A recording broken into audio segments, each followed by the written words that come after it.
2022 because we're not quite 2023 yet, but we're close.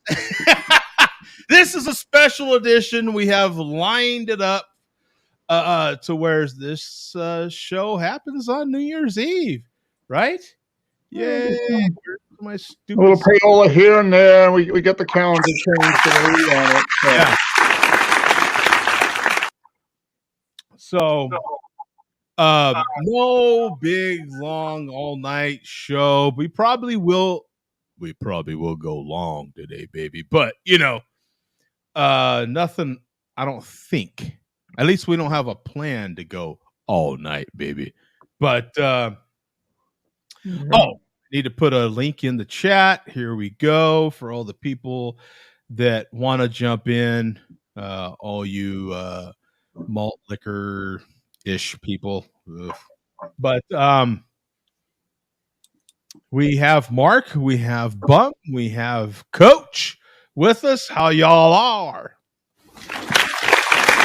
Yeah.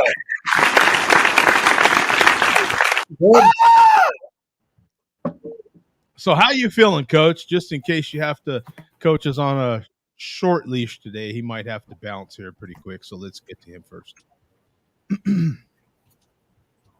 I feel good. I'm excited for the new year. I hope everyone's having a good day and a better new year. And I'm finally going to be in my 30s. I hit 30 this year in 2023. So, yeah, I'm still 29. It's pretty good. But, yeah.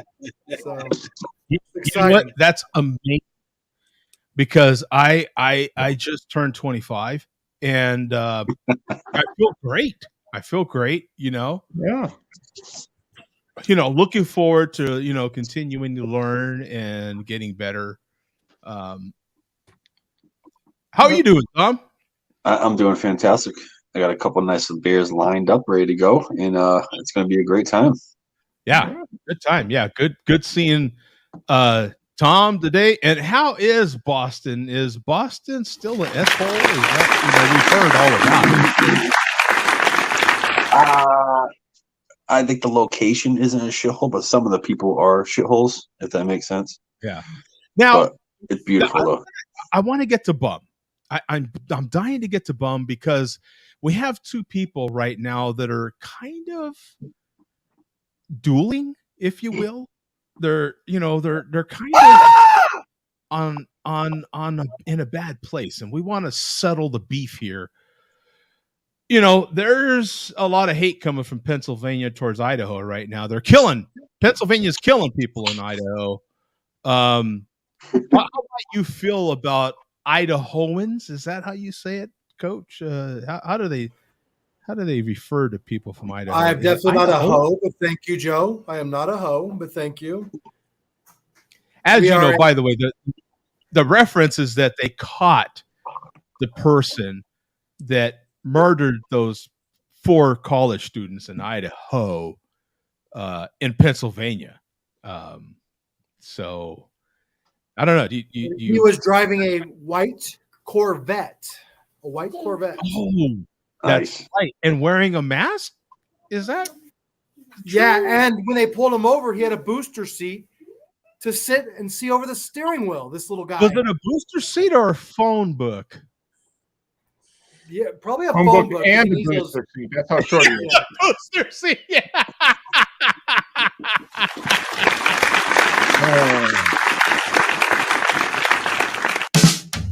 Yeah. Do us all a fucking favor, Mark. Just fucking end it. That's probably his New Year's wish, I'm assuming, probably. That's the New Year's wish from the chairman. I thought I'd get that one out there for him, just be more active. Active. In all seriousness, though, there is a sense of relief in northern Idaho. Mandy knows a lot of people up there, though she doesn't know anyone connected to this. There is a sense of relief up there with this whole thing and this individual being caught. It is pretty tragic. It's definitely sad, but I'm glad that they caught him. It's going to be a long time to see how this whole thing unfolds and what he was doing in Pennsylvania. I mean, we know the basics, but what I'm saying is how this whole thing came to pass from A to Z. Yeah. And so it's I'm happy that there's a little bit of closure with the whole situation, and it's still anyway, not to get too far into it, but so How did he what was his choice of killing? Like how did he go about it? Did they Knife. figure that out? Oh, okay. He Yeah. stabbed him. Yeah. Yeah. That's not good. So what they said in the press conference, I watched the press conference live, and what the DA said, and of course the chief, all reiterated that they're going to put out as much information as possible, but they are obligated to go through the court. The Supreme Court of Idaho dictated that, so they have to go through court. So they said they are going to put out as much information to the media as possible, but the media is supposed to go through the court. Now, if you follow the case enough, the media ain't waiting. So they're talking to aunties of the dude, they're talking to friends of the guy. I've been seeing all kinds of stories already on who this cat might be and who, but pretty interesting. It's almost like Ricky Bobby with the news. If you ain't first, you're last, right? First one that gets you. Yeah. Will break the news. So he came to Washington to study criminal justice, the WSU campus. He is an alumni is 15 minutes away from Idaho campus in his hometown in Pennsylvania. Oh. Yeah. That makes sense. I have a question for Mark, if I can interrupt real quick. So, and Bum and Tom, I apologize. I don't know if you guys have degrees. I went to community college, never finished. I know, Mark, you went to college for quite a while. It's pretty shocking that somebody would invest all their time into a university. And I believe he has a master's, right, Joe? And he's studying for his PhD. No, he was PhD. Well, yeah, he has a master's working on his PhD. Yeah. You know what, though? Tell you the truth, Coach, not an unusual thing. Think of the Unabomber. The Unabomber was a highly educated. Yeah. You Education has nothing to do with it. Record the date. I bet when all this comes out, he had some relationship with one of the victims, and he went wacko on it. Basically, I mean, the guy's probably going to come out that he's just effed up from the very beginning, just a whack dude. It's already come out. It's already come out that him and his father were very different people. Yeah. Very different people. And his father is like, am I remembering this right? His father's like one of 10 or something.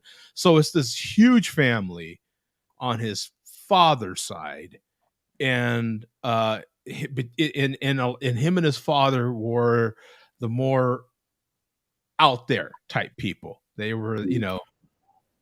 Well, my point being is, Mark, I don't know how somebody could invest that much time to do this unless he was going to school to do this. In other words, to learn the ins and outs. I mean, I bet he was just interested. He was interested in criminality, for what probably his own weird psycho reason. So he studied that. And the reality is, when you're going to school, you've got a lot of time. You're not spending all day studying. You're maybe an hour a day at most. Yeah, so you've got all this time to just like firefighters in there. What do they do in their spare time? They go and set fires. Yeah, right. But I bet it's going to come out that this guy's just been effed up from the beginning, and he's a lot like Dahmer. Probably been some mental issues all along the way, and nobody did anything. I mean, we found out that Dahmer, his dad had a lot of influence. His dad was one of those guys that, he had him collecting roadkill and dissecting animals at a very young age. I mean, who the hell does all that? You know what I'm saying? I didn't know that. So Dahmer's inclination to take bodies apart, and he was very, and then he had developed this liking, this lust, this sexual desire to feel organs. You know what I'm saying? At a very young age, he developed that, you know, because of his dad. His dad, it was a way they could bond, and so he Yeah, collect roadkill, and they would go through it. They would there's going to be something like that in this guy's history, and him and his father. I'm telling you, so far it's already come out. Him and his father had this very different relationship like that. So, and if you, I don't know how much you remember about Dahmer, but Dahmer was, that's the answer. That is the answer. Hey, we solved it right here on Share Beer. Maybe he collected 40-ounce malt liquor boxes. Oh gosh, yeah. I think that's the answer. Yeah. I have one. Maybe that's not a good sign. Oh boy. Well, that's why I was asking the question of you. You know, is there anything that you're feeling towards our fellow Idahoan? Nah. Me and my dad bonded over baseball games. Yeah. Not stroking internal organs. Yeah. I mean, just crazy, right? Yeah. So, I mean, anybody that was I don't know, obviously, but it just sounds like he was probably some weirdo psycho guy that probably hit on one of them at a bar, or, you know, something, and there was some relationship, and then he just went, batshit crazy, you know. It'll be funny to see, not funny, but interesting when they talk to like the ex-girlfriends and stuff. Like, usually get more information out, you know what I mean, out of that than family, because sometimes the family has no idea of anything. I don't know what this had to do with any, but YouTube bandwidth is trying to break the news that Joe D uses a bidet and has sexual thoughts about drowning women. Well, hence the bidet. There's a connection there. That's kind of dead ass accurate right there. God damn, Joe. You know? You got a problem. You got a problem, Joe. I have lots of problems. There's a lot of issues in here, but I do use a bidet. I have a bidet. That's facts. Yeah. Hey, remember shit. I have no pun intended, but I do have a clean bum. Oh, we got a laugh from the boss. Nice. Yeah, got a chuckle from the boss. Yeah.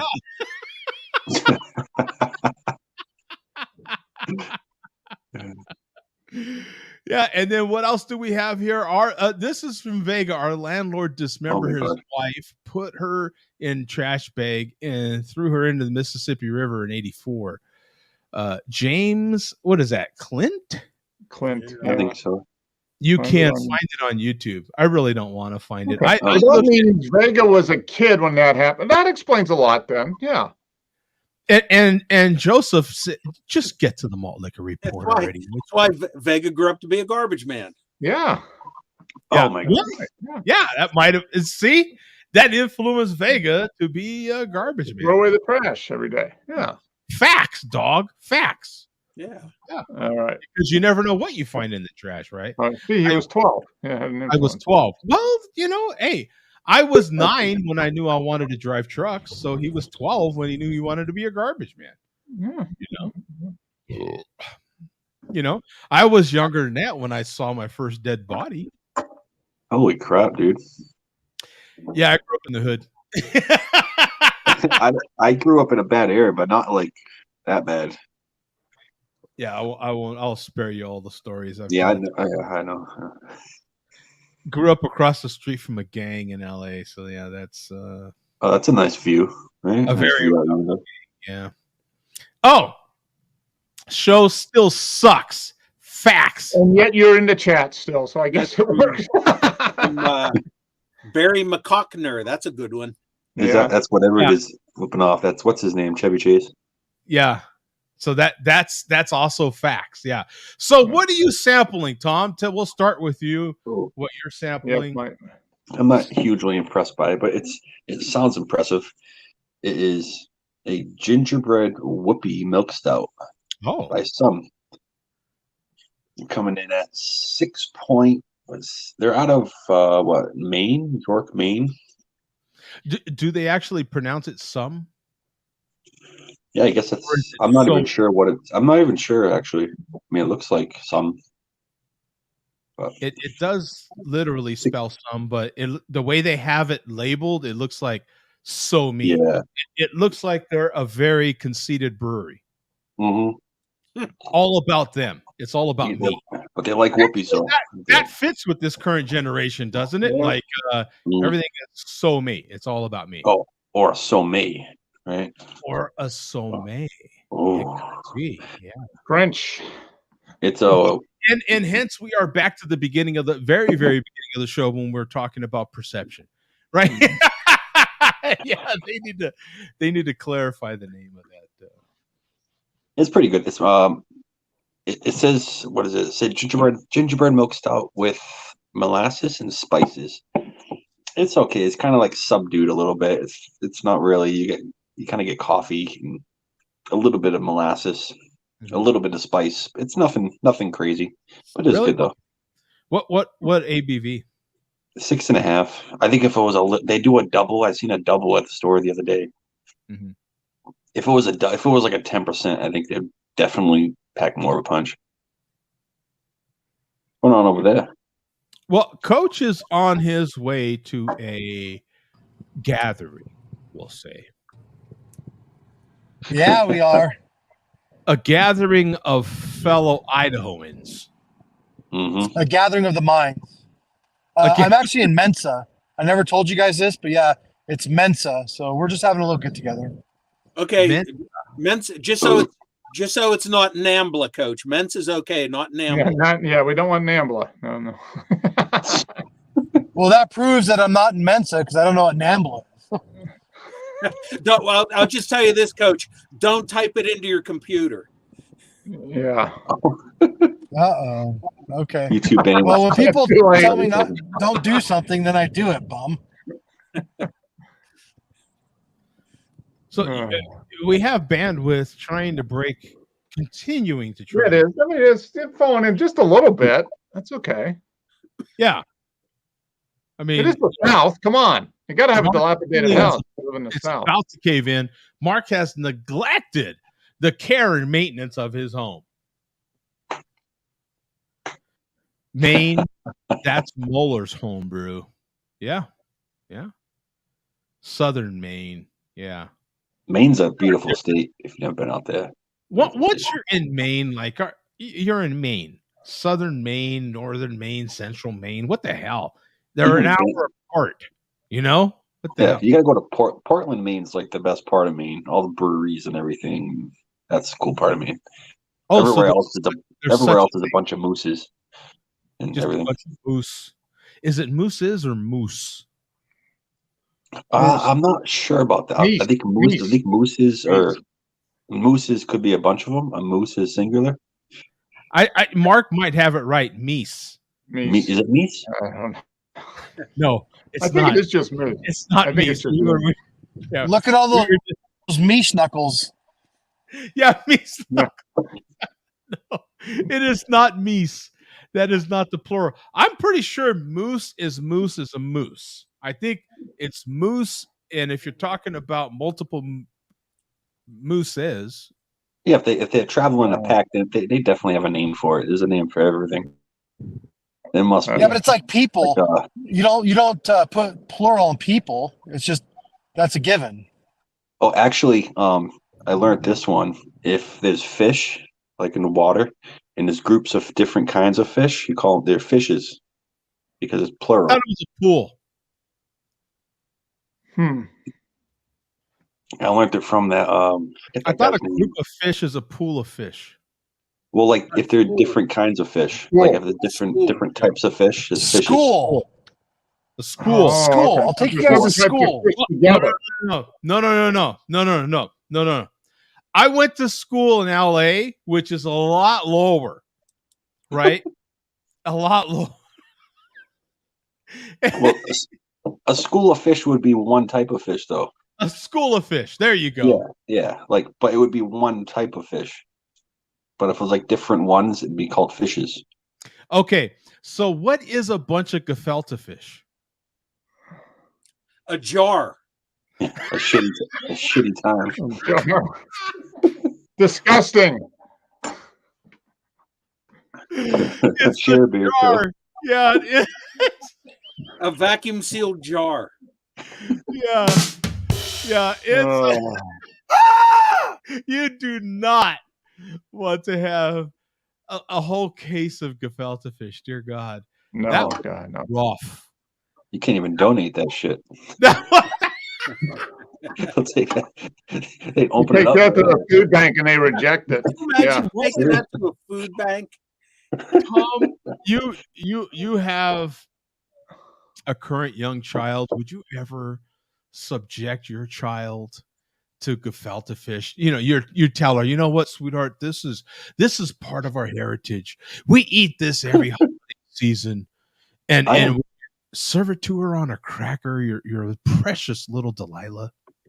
I'm having trouble feeding her now. She wants rice all the time. She wants rice and beans and chicken and certain things, and then you gotta like swindle your way in there, and then she likes it, and then she's like delicious. And then once you get to that point, you're good. You know, once you get to the delicious point, you're in. But Well, so would you ruin that flow with some fantastic gefilte fish, some juicy? Man.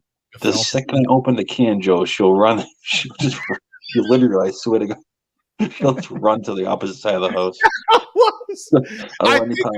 Was it me and you that had the same brand? There was a couple of us that had the same brand, wasn't it? I think you did have. I don't know actually, but there was a couple of it. So, in other words, a couple of us that of the 5 of us, I think that had it.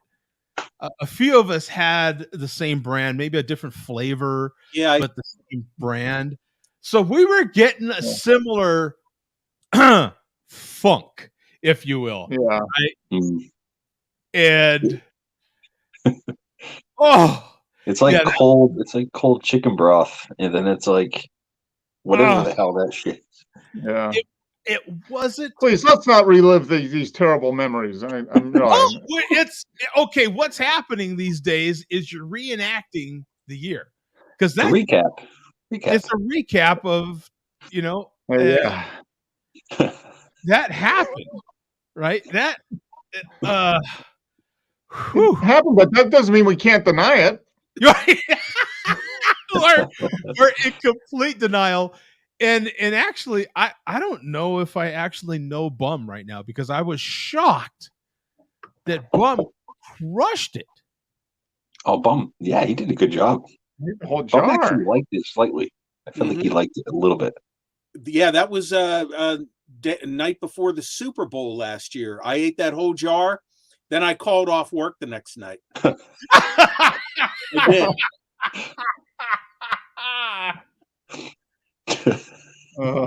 Maybe those two things were connected. Maybe they weren't. Part of your evil plan. Yeah. But he hasn't tried another jar of gefilte fish to find out. He has not.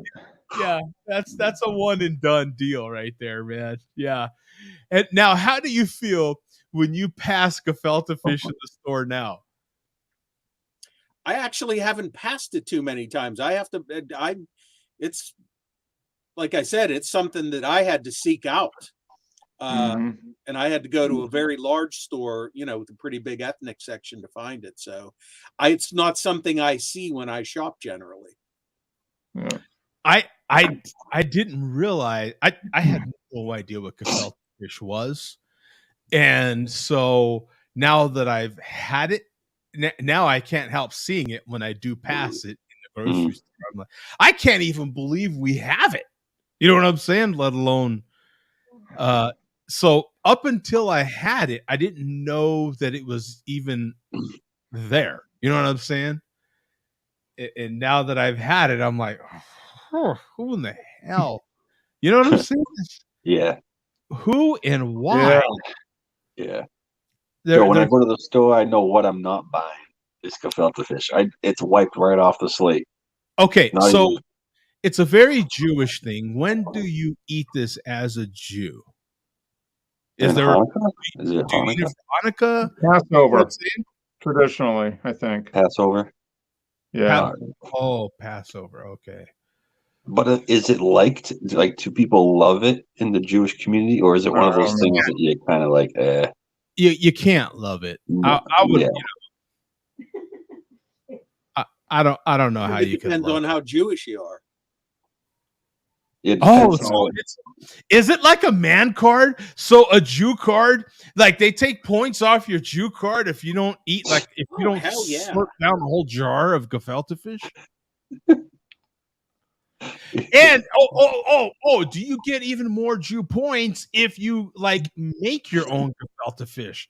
Is homemade gefilte fish better than jarred gefilte? I would imagine it's got. Oh, it has to be. It has to be. Yeah.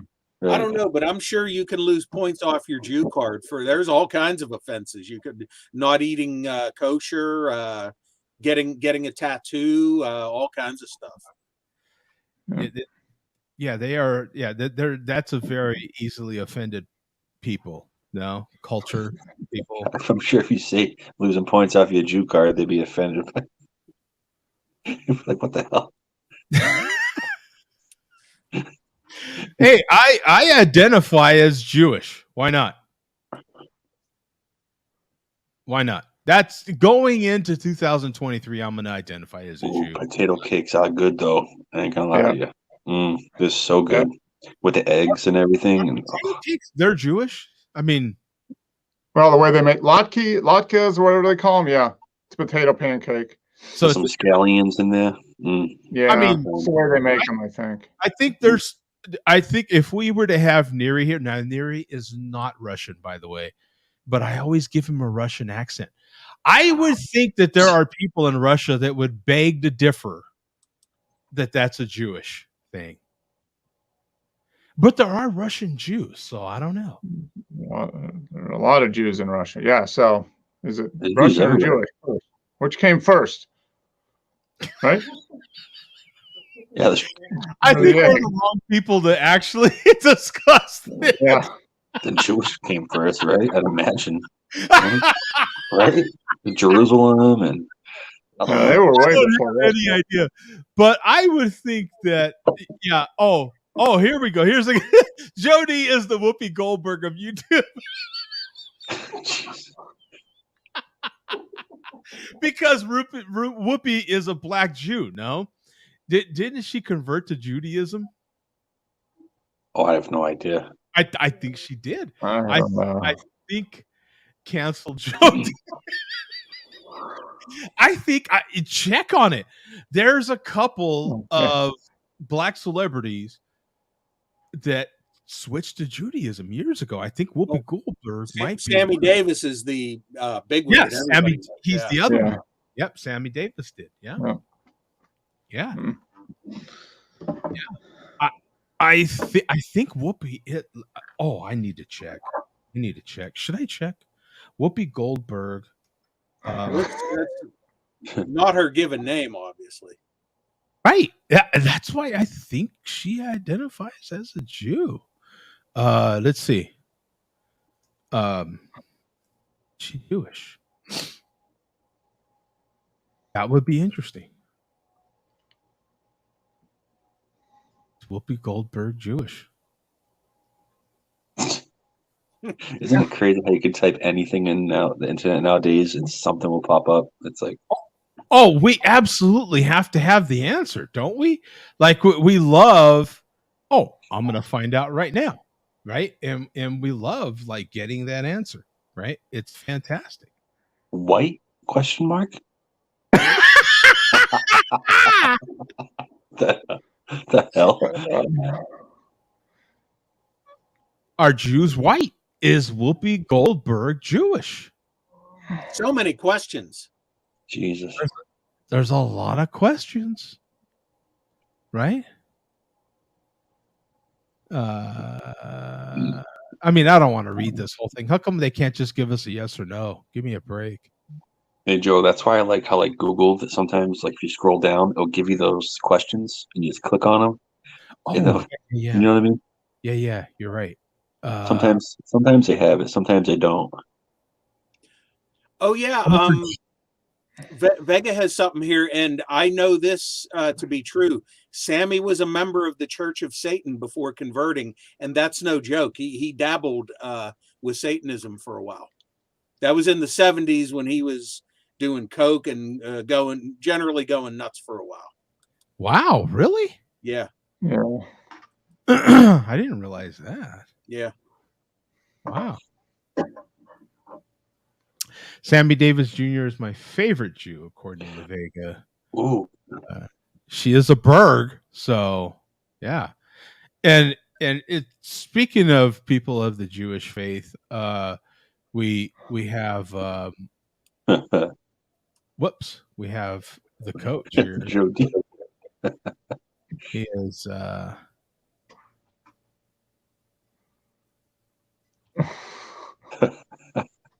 Happy New Year. Look at that. How many shots in do we think he is right now? How many shots? Oh, 0. I told you guys we had a plan, and it's one for all for one. We're sticking together just to be in. So how many beers? How many beers do you think he's in? I think I popped the first one on the pre-show, so there's number 3, I think. Okay. Okay. Oh, 3. Oh, 3. Oh, okay. Wow. What's up, buddy? And we have a very handsome gentleman next to you there. Yeah, there will be no shots having at all. Yeah. Okay. I get you. Little kids like No, thank you. Oh, he's waving hi. Hey, how you doing, buddy? Hi. Hi. What's up, buddy? Here, ask this guy to wave. Oh, did he break his hand or his shoulder? You guys remember what was his name on the show in the summertime? I forget. Oh, Ryan. He was a rocket. Turbo, or I can't remember what his name was in the show during the summer. What was your name on the show in the summertime? Styles. There's Styles. He broke his arm. How'd you break your arm? Man. Toward the bicep. Snowboarding. That sucks. Drinking and snowboarding don't mix, is what he said, kids. Oh, wait a minute. The Winter Classic?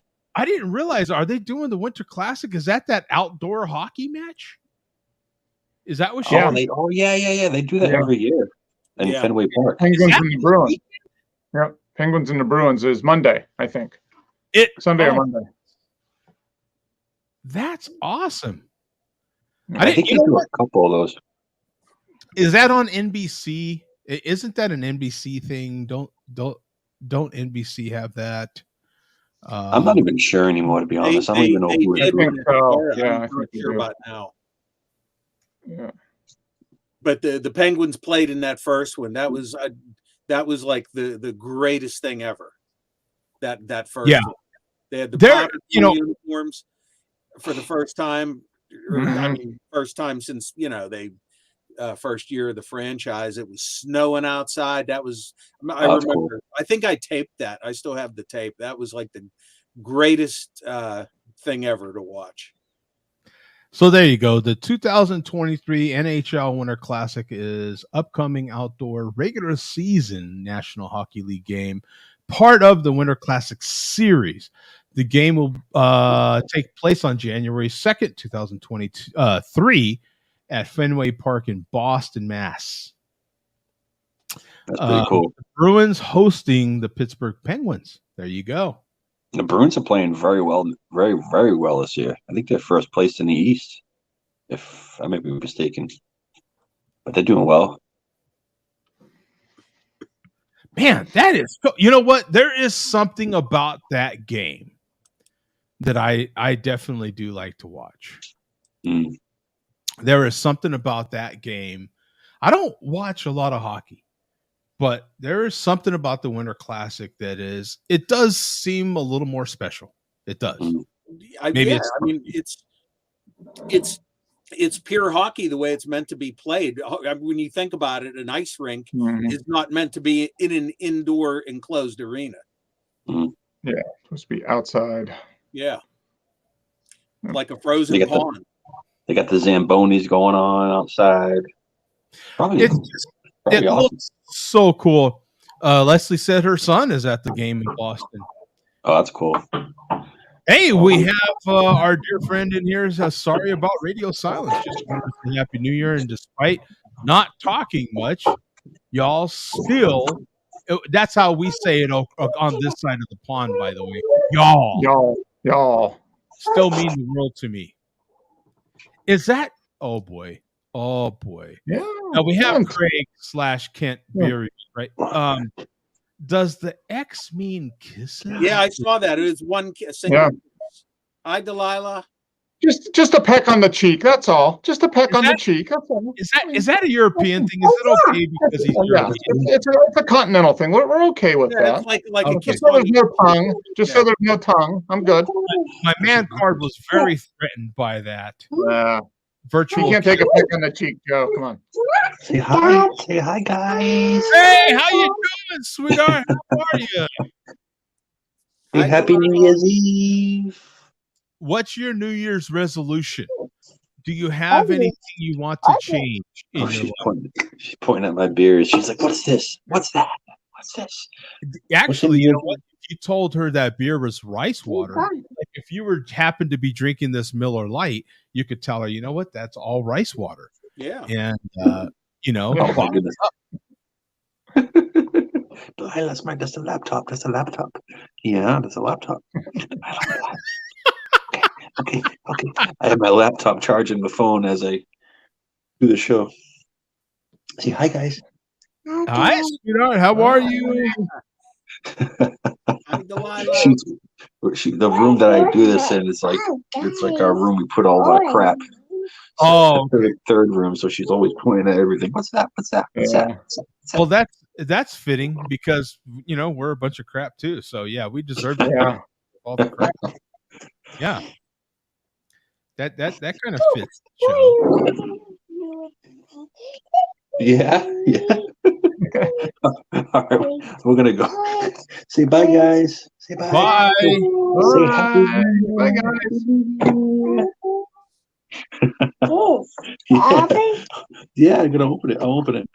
Here we go. Yeah, Okay. she is big time distracted. Okay. Let's go. Oh, so brotherly love, no That's what I tongue. figured. Yeah. Okay. Well, if it's no tongue. I mean, if you're in Europe, you're probably, you know, I'm part Italian, so you know, when you're around my family, you know, you might get a little peck on the cheek here and there. It's an Italian thing, so I get it. As long as there's no tongue, then okay, all right. There's no threat to my mad card, I suppose. As long as we're in Europe, I think if I'm in Rome, then whatever Romans do, we're good. Right? If I'm in America and you get a peck on the cheek, you're like, oh man, yo, come on. Now I got to say penance and all this stuff, you know? I do agree though. When you're around it more often and other people are kind of taking part, it's a little different, right? Oh boy, I like this. Okay, so when things are kind of going, you go with the flow. Is that how it works? So, like, you know, if you were in a gay pride parade, You go straight in, Joe. You go. Yeah, instead of when in Rome, when in Greece, do with the Greeks. Yeah. Yeah. So, when in prison, you happen to just be gay for the stay, right? No gay for the stage, Joe. We already spoke about that. I'll die at the stake. Yeah, is that how? Gay for the stage. No Bubba getting at me. Yeah, right. I'll fight. I'll do what I have to do. That's the way some of those boys like it. Oh! I heard this recently. I heard this by someone much younger than me. Kept referring to himself as a boy. Is that not the first sign you're gay? What, right? boy? If you refer to yourself as like, oh, I'm a tall boy. right? Oh, in that sense, yeah, that sounds pretty gay. It's the, Right? You it's know, leaning. would you agree, Mark, if you refer to yourself in that sort of way? That's what I I'm a- hear. I wouldn't know personally, but yeah, I I'm a guess. boy. Yeah, boy. You know, I'm a big boy now. Yeah. definitely leaning towards. It's leaning towards the. Yeah. I'm a playful boy, right? Playful Like, boy. aren't those the clues that, like, yeah, you know, Yeah. not that there's anything wrong with that. I'm a real boy. Oh, here you go. Tom Fears the Booty Bandit. I do, dude. I do. Oh no, nobody touching my booty. I'm a hunger, not a tugger. But happy Amen for to everyone that. as long as they are happy. True that. Yeah. Hey, I love love.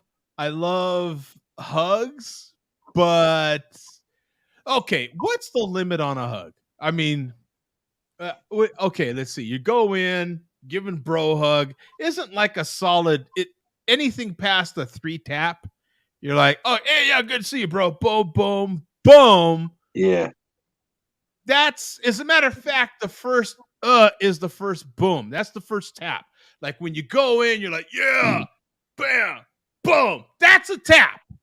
Then you get one more, and the last tap is the breakaway, right? When it goes to a 4th tap, you're like, all right, bro. Like, you know what I'm saying? Like, yo, right? You're like, you're like, whoa, no, seriously.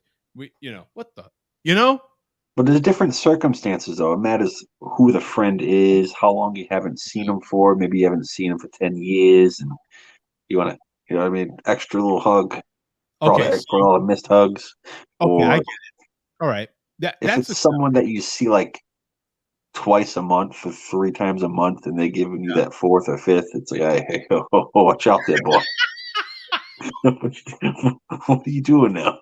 yeah. What are we doing here? Next time you get Knuckles, man. Like we're on a Knuckles relationship. Yeah, right. That was 2020 and Yeah. Now Nemo says a bro hug is like the half-hearted hug WB gave SWW. And speaking of, I would like to hear, oh yeah.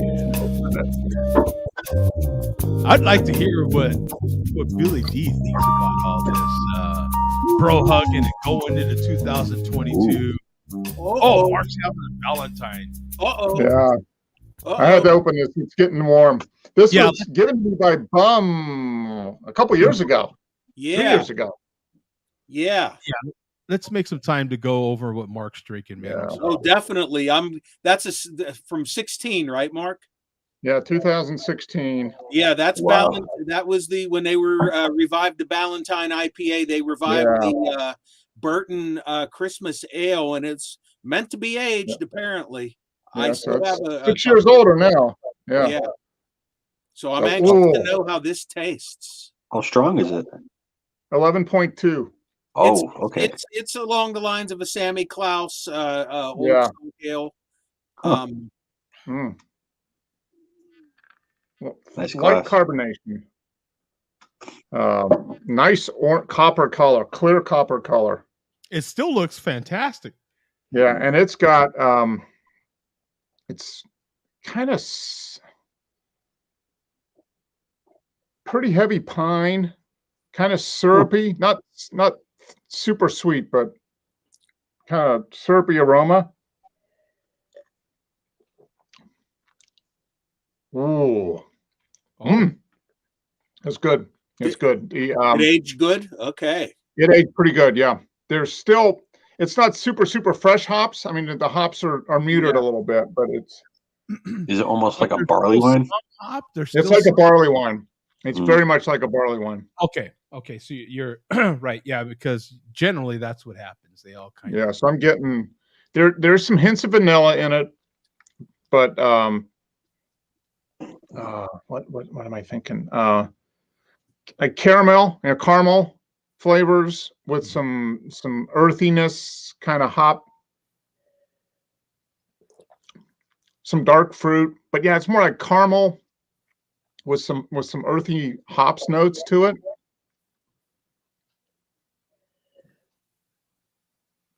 Yep. Good God. Yep. Drinking beer like wine. That's right. Take me out. Did I give you one of those, Joe? I think I do have one. Okay. Mm. I think, yeah, I broke into my stash when I was Yeah. quickly assembling some beers for you. Yeah, this was I found it in the refrigerator. Well, it's been in the refrigerator and I kind of forgot about it. And I was like, oh, I really need to drink that. And it's good. I think it's time. If you have it, Joe, drink it. I mean, it's 6 years old at this point. So I think I have one in my fridge. I should break it out tonight after the malt liquor, since you're having yours. you want some, boss? I'm sure she wants some.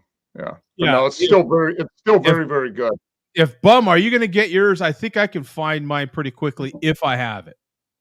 Yeah, but yours probably isn't cold though. No, I don't mind. Okay. I think I have one in the fridge. I would have to, if you want to hang on a minute, I'll check to see if I have it. And then if I do, I'll open it after the report and then you can get yours. So Yeah, I don't mind. Give me a minute and I'll check. Yeah, me too. I'll be back. Okay. I'm going to take a picture of this first. Gonna do beer selfie. Yeah, it's good beer. All right. Selfie time. Looking pretty good in those glasses, Coach. All right.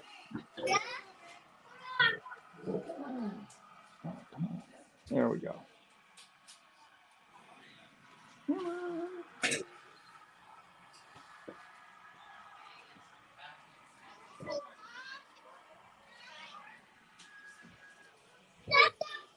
Yeah.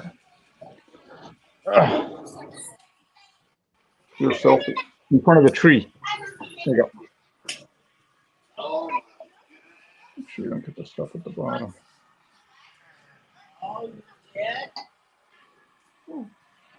Beer shop.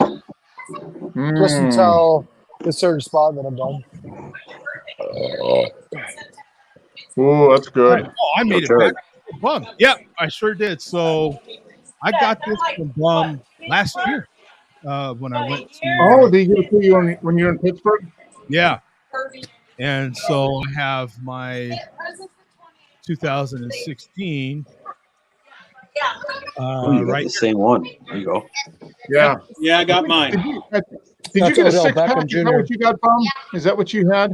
Did you buy a I know who 6-pack that of is. this? I found some loose ones at a place and grabbed all I could. I didn't get quite a 6-pack. I'm truly sorry. They only did these in 15 and 16. I'm sorry I didn't buy more when I had the chance. Yeah. Okay. I think it's still good, but I think if you wait another year or two, it's gonna be missing flavors. I think it's So it's right at its limit. Okay. I think yeah. Just real quick. Now, let me turn off my. Let me turn off my screen real fast. Let me see. I can turn that off real quick. So it should. Yeah, but this is a bottle to keep for sure. So you're not going to see this one again. Okay. So now you can see the beer. Yeah, right there. So 11.3%. Yeah. What I wanted to show too, though, is the bottle cap. The bottle cap is pretty cool. Yep. The it three has Valentine rings. Yeah. It's the same logo. It says purity, body, and flavor. Mm-hmm. And then it has the season greetings right there on the front of the label. And you have 11.3%, 75 IBUs on there. And then on the back, it has this really cool explanation or, a lot of detail on the beer. And special brew. now we've talked about the vintage Ballantine burnt ale in years past about how they brewed it in the 40s and 50s and aged it for 10 years before they bottled, aged it for 20 years before they bottled it. And it was not for retail sale. It was given to people in the company or celebrities and that beer. Yeah. There's still YouTube videos of people opening and consuming that burnt ale that's like 50 or 60 years old. Wow. Yeah. Yeah. A lot of fireworks going off in my area, by the way. Wow. So we're saving that till after the malt liquor report.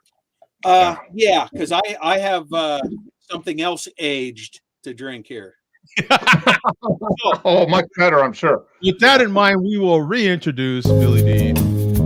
Shorter version here, bringing him back in, and put the banner up. And welcome So to the liquor report. we don't have a new malt liquor this week. I said 98 and 99 are gonna be on the way, and I believe as of about 90 minutes ago, I think I may have secured number 100.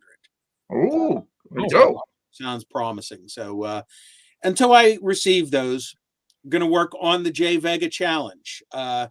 This is one that I have had on as a malt liquor challenge beer before, but have not had it as part of the Vega challenge yet. And remember, we said for New Year's we were going to do old or new beers. Well, we have an Old English high gravity 24 ounce. Since discontinued for about a year now. Wow. Okay. So this will be the last one I have, and I'm sure it'll be the last one I ever drink. Good through September of 2021. And thankfully, it'll be the last one that you ever have, I'm sure. Yeah. Exactly. Yeah. So this is J. What a way to close out the year. All right.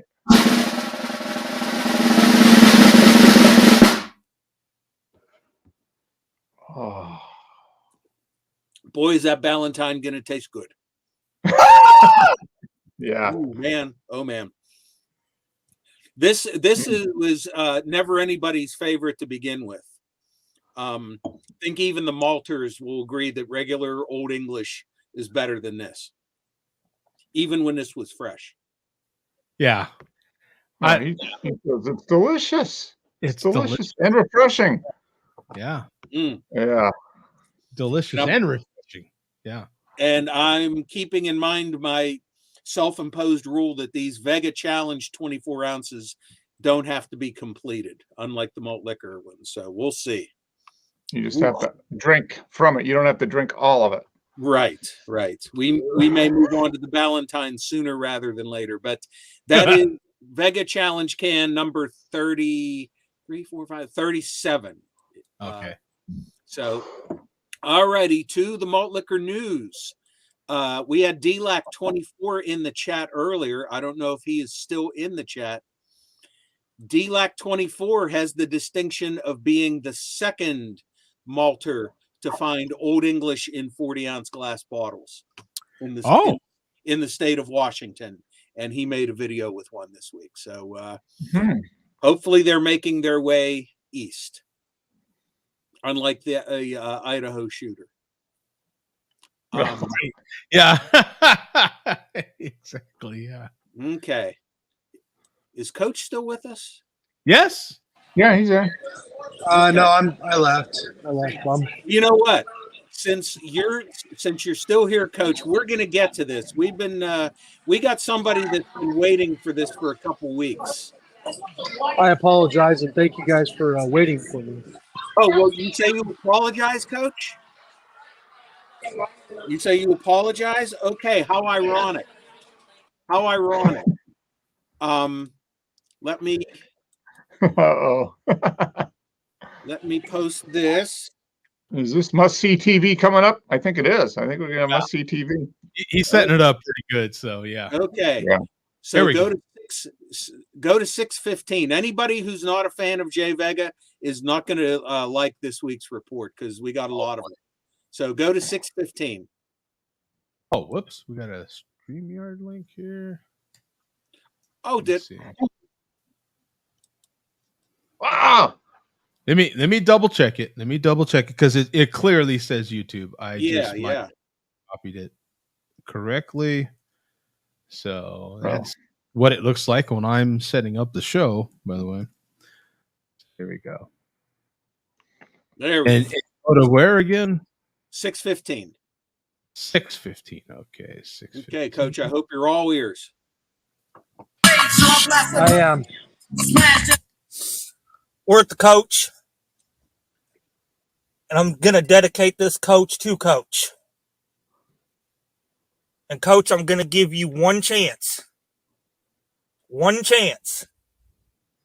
to do like Bum did and get on your fucking knees and apologize for all that shit you was talking on the Share a Ho show last week. Now 2 weeks ago. Good God, man. I've showed you nothing but respect. And this is the thanks I get.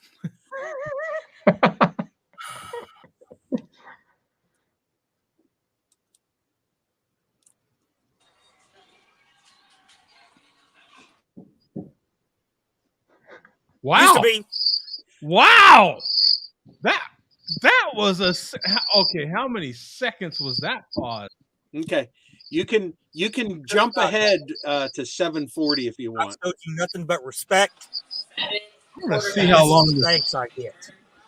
No, he hasn't shown respect by talking in that voice. That voice alone is disrespectful to all humankind. It started at 56.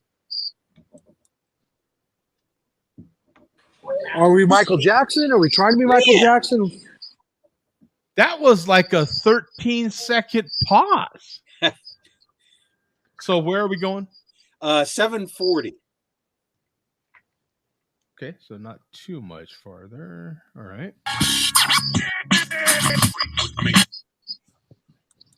I'll be expecting that apology this Saturday, Coach. And if I don't get it, I'm going to be dead on your brown ass like Spencer for fucking hire. Wait. Wait. Okay. Wait. Okay. What? Wait. Okay, Coach. Let's make sure we understand something here, because my understanding is that if you don't apologize, he's gonna kill himself. I don't know. I thought Spencer for Hire was like an old TV show from the 80s. It is. Oh, yeah. Well, there you go. He's gonna kill himself on your feet or something. I don't. He's gonna be dead. I gotta rehear this again. I'm confused. I don't know how big a threat that was. I'm going to be dead on your brown ass like Spencer for fucking hire. So he's gonna be dead on your brown ass. I mean, I think what he means by dead is like tied it in, right? Yeah. There. So, yeah, like so why? Okay, not only is he going to kill himself, if he wants to die, his final wishes are to die in your ass. Like he wants to die in your ass. No. Cincinnati. That's kind of special, isn't it? Like, Tom, In the playoffs. Tom, if someone threatened you Hang on. by killing themselves in your butt, If they don't get to my butt, they won't do it. So how You know what I'm big a saying? threat is that really? You're like, kind of a weird threat to me. Joe's slang is awful. I'm I questioning. think what it is, it's probably Western Central Tennessee slang, probably. Is that what they do in West Tennessee? You go Do dead they on your ass. Dead on your ass, yeah. have this? I have a question. Here. Okay. So it's more of a statement, really. It's not really a question. It's a statement. He'll get his apology when he can drink a 40 faster than I can, because he cannot do that. That's not happening. I'll outdrink a 40 in faster time than he does. So when he can outdrink me in a 40 challenge, he'll get his apology. Well, there it is. Okay. Ooh, challenge placed. Yeah. We're gonna have a showdown. And I assume he wouldn't have to kill himself in your ass. I mean, if he goes in my ass, that's going to kill him anyway. So that's not good. Yeah. That sounded bad. But anyway. Okay. What? I think what that's Coach's awkward way of saying he wants to do a meetup with Jay Vega, I think. Does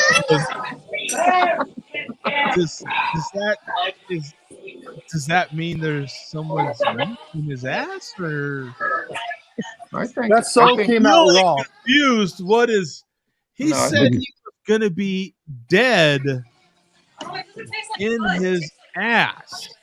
Push play, Joe. Push play. I think Coach means the stank. I don't know, Tom. Did I miss something there? Is that? I think Coach means the stank. Maybe the stank might kill him before he gets a chance. Go fuck yourselves. What's up, fellers? I think I stopped it before the best part here. On your brown ass, like Spencer for fucking hire. Go fuck yourselves. I believe it's one of them deals, and I'll pause it right there just so that he gets that part expressed. I believe, Bum, I think it's one of those deals where if you had a do-over, I think you would rephrase that, wouldn't you? Yeah, they do. So there's not, it's not perceived in a different way. It could possibly be twisted in any sort of way. I don't know. It sounded pretty natural coming out of him. It does. It does. And I mean, not that there's anything wrong with that, but I think in his head it sounded fantastic. And he waited 2 weeks, and we now know that his final wishes are to die in Coach's brown ass. So we have to set up some ground rules for this challenge, because you said challenge accepted. Yeah. The 40 has to stay in frame the whole time. The cap has to be on until it's time to chug. And then he says 90 seconds is his best time. I'll kill him on that. What a loser. Oh Now, my God. okay, now you're talking chugging a 40. Is this any 40 Who's or frozen? Who's frozen? malt Somebody's liquor? frozen. Is this a malt liquor challenge or anything in a 40?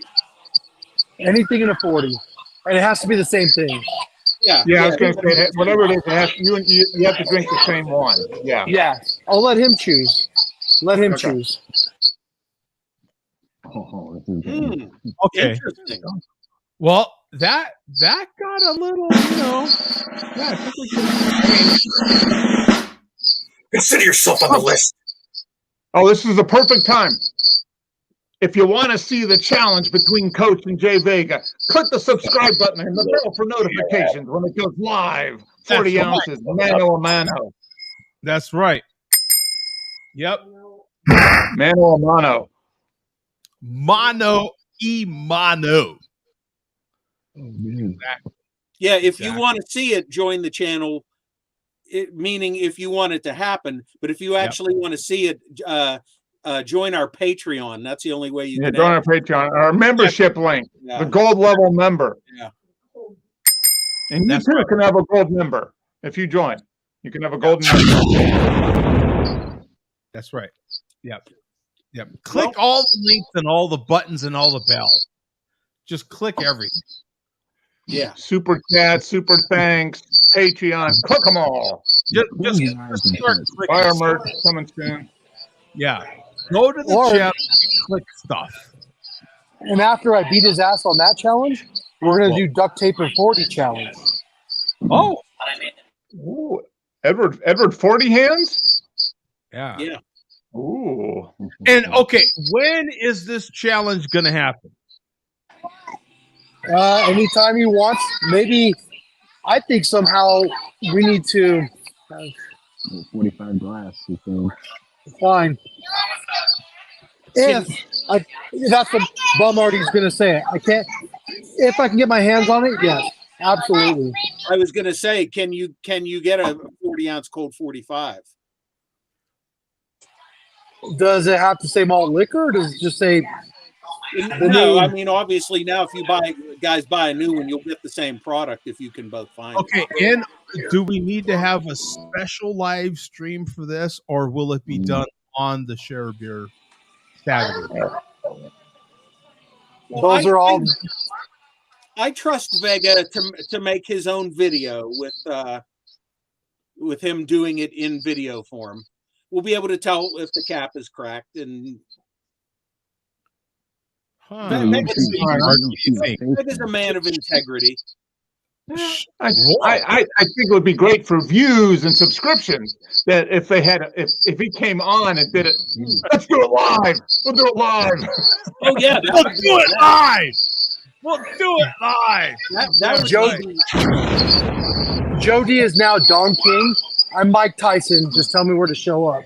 Yeah. Hey, do you know who you're talking to? You know who you're talking to? Yeah, my next opponent. Okay, so we have throwdown here. So it's not going to be live stream. We're going to trust that. Should we trust Vega, Tom? Well, he's able to do he can do cuts and everything. I mean, I trust him that he'll do the right thing, but yeah, we'll be able to hear the cap crack and everything. Sure. No, I mean like throughout the process, like he can do whatever. He can do any cuts or anything if he really wanted to. So there's got to be something in place to counteract that. But I trust him to that point. I don't think Vega would try to alter his own video. That would just be embarrassing for him, and he's already going to suffer enough embarrassment. So why? You know what I mean? Okay, so we'll just rely. Coach will probably live stream here on the show, and Vega will post his own video. But it would be cool if Vega came here, right? And we'll leave it as a duel like special fuck you though to the Sharab. Fuck you, fucking Abdullah. Okay, we've established that this is going to happen. We won't set a date yet. We'll let the anticipation build. Yep. Yeah. Pay-per-view. Got to get some sign-ups. Pay-per-view. Yeah. Yeah. Okay then. Well, that is settled, but we can still play some more demands from Vega coming up here, wanting that apology. So in this next video, go to 710.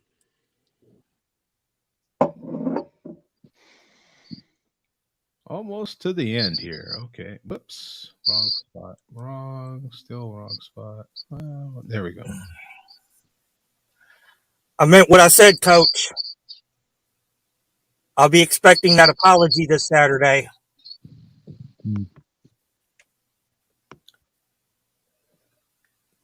Or I might just have to call Homeland Security.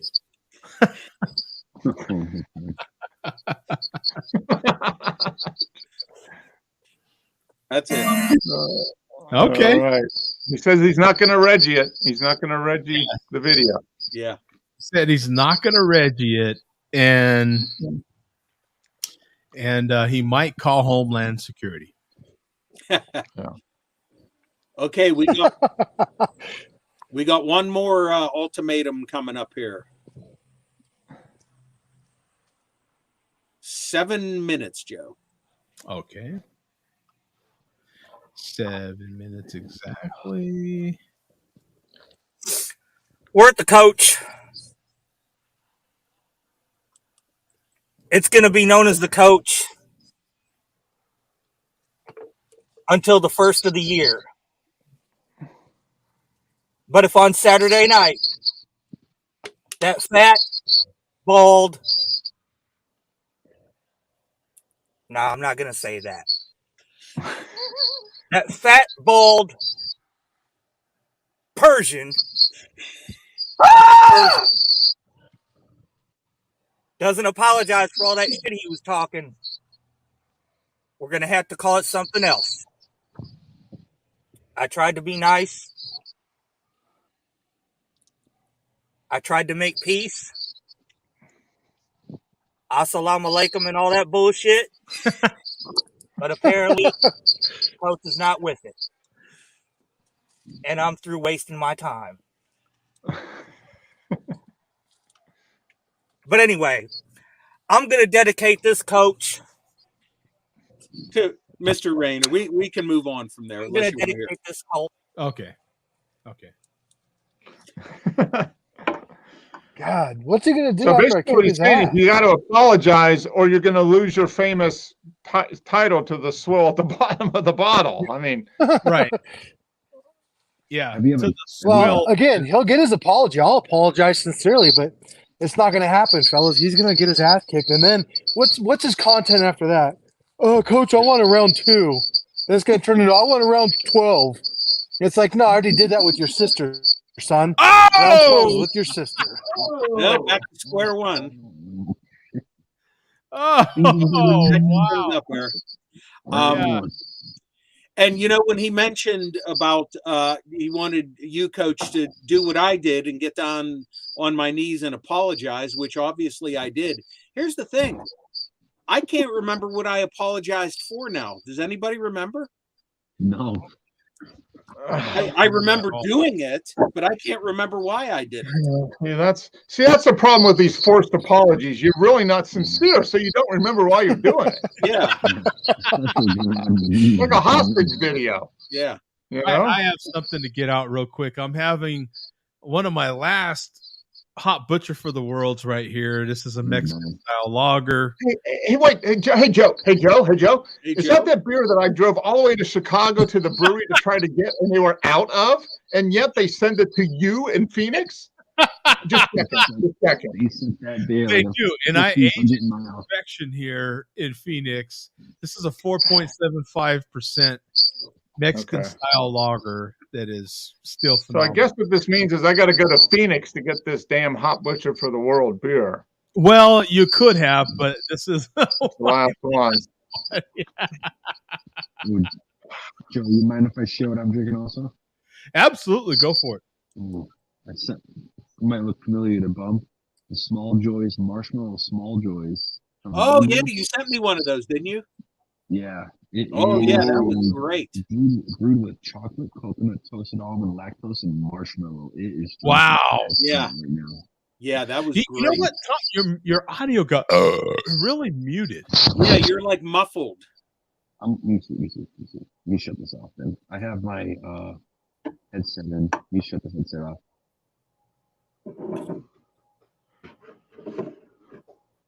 Is that better? Oh, here's the reason, Bum. It was your support of the A-bomb. Oh, that was that what it was? Okay, yeah. I don't know. Hey, it came from bandwidth. It's got to be true. Yeah. All of a sudden, it sounded real muted, and now it just continues to be. Sounds like you have like a pillow on top, or you have your hand over. Is that better? Is that Yeah, better? yeah. Right. Yeah, that's much better. It's chocolate, coconut, toasted almond, lactose, and marshmallow. It is splendid of a time. And what was the ABV on that? 13%.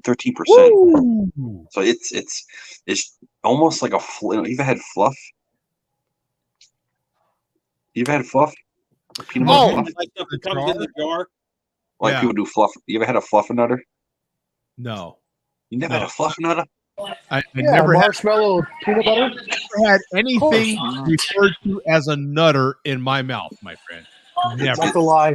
That's a lie. It's peanut butter on one side on the bread, and then fluff on the other side. Oh Really? man, yeah, it's a really famous thing in New England. Is it? What's it called? A fluffernutter. Fluffernutter. Have Yes. you had this thing? Bum's the big Reese's guy. No. I mean, Yeah, I'd it's heard peanut that- butter and marshmallow spread on bread. Instead of It's really- peanut and it's- jelly, yeah. It's a good time. Wow, I've never even heard of such a thing. Yeah. I They- don't. They serve it at the schools too. They serve it at elementary schools and everything. I mean, Really? they used to. Well, that explains the problem with kids these days. They're eating fluffernutters. They're having. There is no way. And what was Hold that? on, gentlemen. Found out the Oh, what was the other thing we found out a few weeks ago? Oh, the what was that saying? Something. Oh, Yeah. the bubbler. No, not the bubbler. The right there was another thing. Someone else said something. And Oh, for the drink, the faucet you drink out of. The No. bubbler. No, that's not it. Someone said something. They in a video. They had no intention on Joe, it. there's no way that me and Tom only know about the fluffernutter. I swear to God, I've never heard of a fluffer. Fluffernutter. It's ain't the It best literally thing. sounds like something I have to apologize to. I don't mean to offend anybody. Not to present it. Yes. My father's a fluffernutter. Yeah. You're talking about Air Baby. It's Have you ever? peanut butter marshmallow spread on 2 pieces of Sounds bread. like It's a fluffernutter. Goes along with an airbag. Have you ever had fluff before, Joe? The fluff. Well, the stuff in the jar, right? Yeah. You put. Oh, dude, it's so good in like hot chocolate. Oh, I swear to God. Okay, Oh, you're making. Isn't that? I'll just say, isn't that the term for what would I call it? An actor in a certain style of movie. oh, Fluff, fluffer. right? Yeah, Fluff, but fluffer. fluffernutter. I'm telling you, I Yeah. have never even considered putting any. Dude, that Stand-in. awesome. Yeah. Dude, it's so good. It's a Look good at time. that. Hey folks, it's Barry here. Welcome to my Virgin Kitchen. As you know, I just got back from America, and today I'm replicating something extremely naughty that I had over there. Dude, These with look at that. Mm. I gotta admit, that does look awesome. are fluffernutter, basically like a grilled. With that accent, it's a fluffernutter, right? Dude, Tom, if you can manage to get that out with a Boston combined with an English accent, that would just take it over the top. Well, like a fluffernutter. Yeah, right.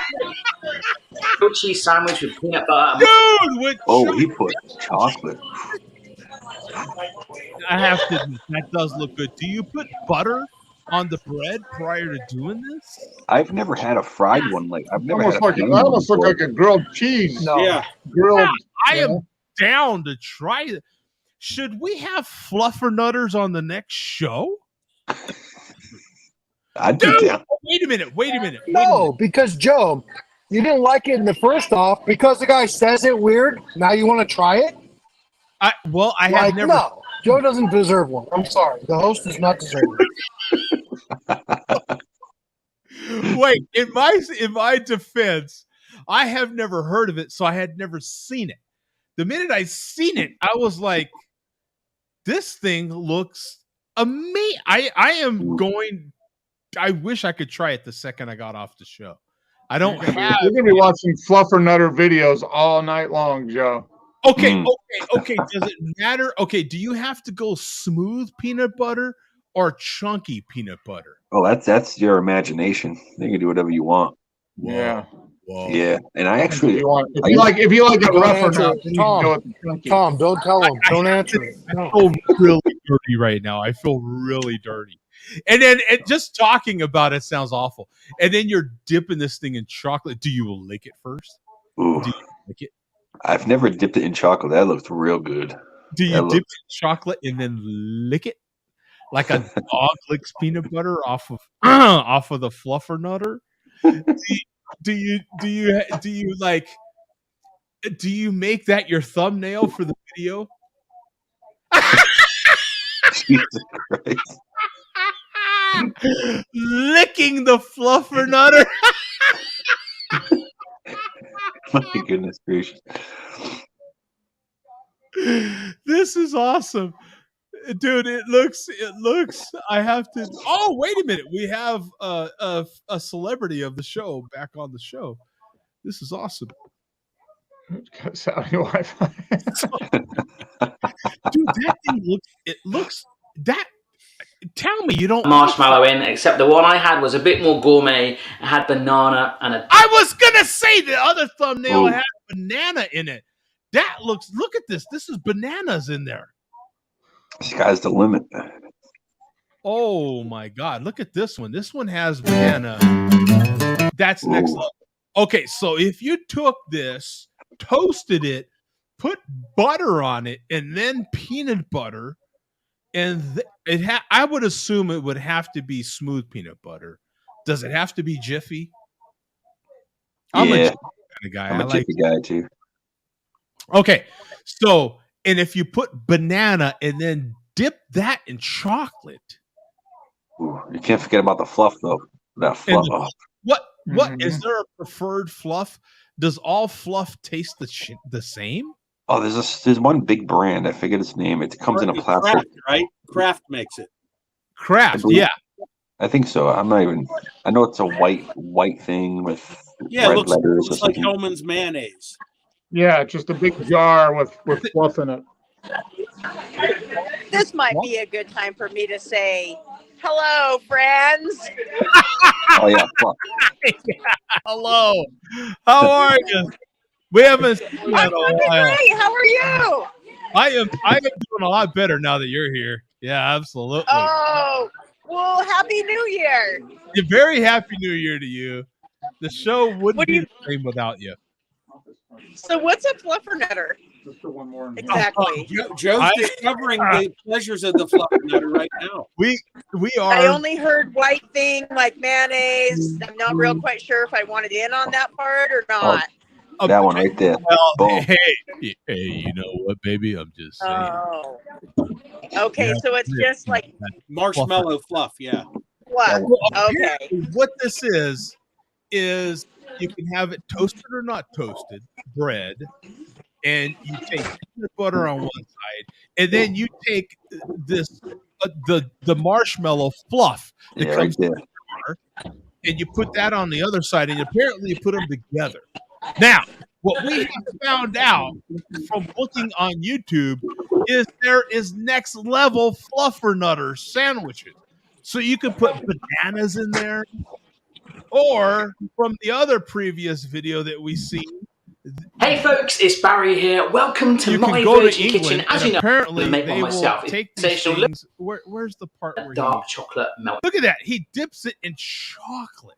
Oh, I have to admit, this English dude makes me want to try one of these things. That looks amazing. And what if you put powdered sugar over the top of it? I'm telling you. Okay, what kind of okay, if you're gonna build this thing, if we're gonna do this thing and we're doing it right, Mm. what do we need to go Jiffy? I think we need to go Jiffy. Mm. Or do you go with that all natural peanut butter that you have to mix? You know, that separates and you have to mix it, but it's kind of liquidy. No, I you think- got to do it all from the very beginning. Do it right. All the ingredients, all the gooiness. Don't go fake. Don't no go. great value around here. Okay. I mean, So you gotta, okay. So do you have to make your own fluff? Oh yeah.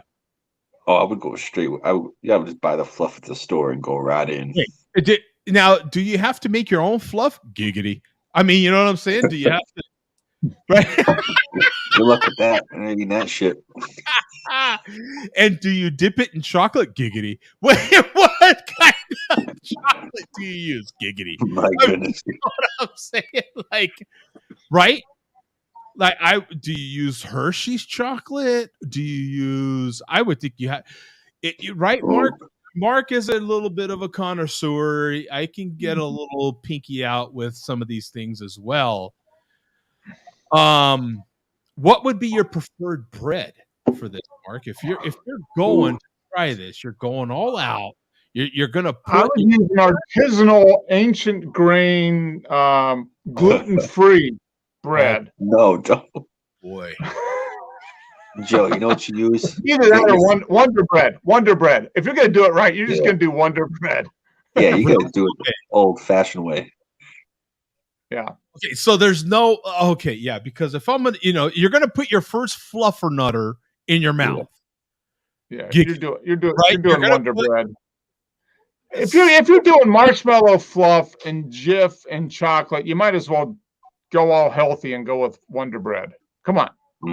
Okay, Bum. What does Billy D do? What is Billy? I'm curious what Billy D recommends. I never put a fluffernutter in my mouth. I assume he's had a few in his mouth. Giggity. Giggity, giggity. Well, Billy D has a whole different definition of fluffernutter. That's what I was asking. I'm gonna have to try this because what if you like toasted the bread with butter? Ooh, okay. What if you use croissant? What if you used a croissant, a nice fresh croissant? Ooh. Nah. Yeah, croissant might make it a little too. If you get that bread nice and toasted, where the point where the peanut butter's like getting runny a little bit, melting, and then you get that fluff in there. What about some fresh homemade sourdough? That could be a good time. That's a good time. Okay, with some bananas. And then dipped in chocolate sauce or just chocolate? Ooh.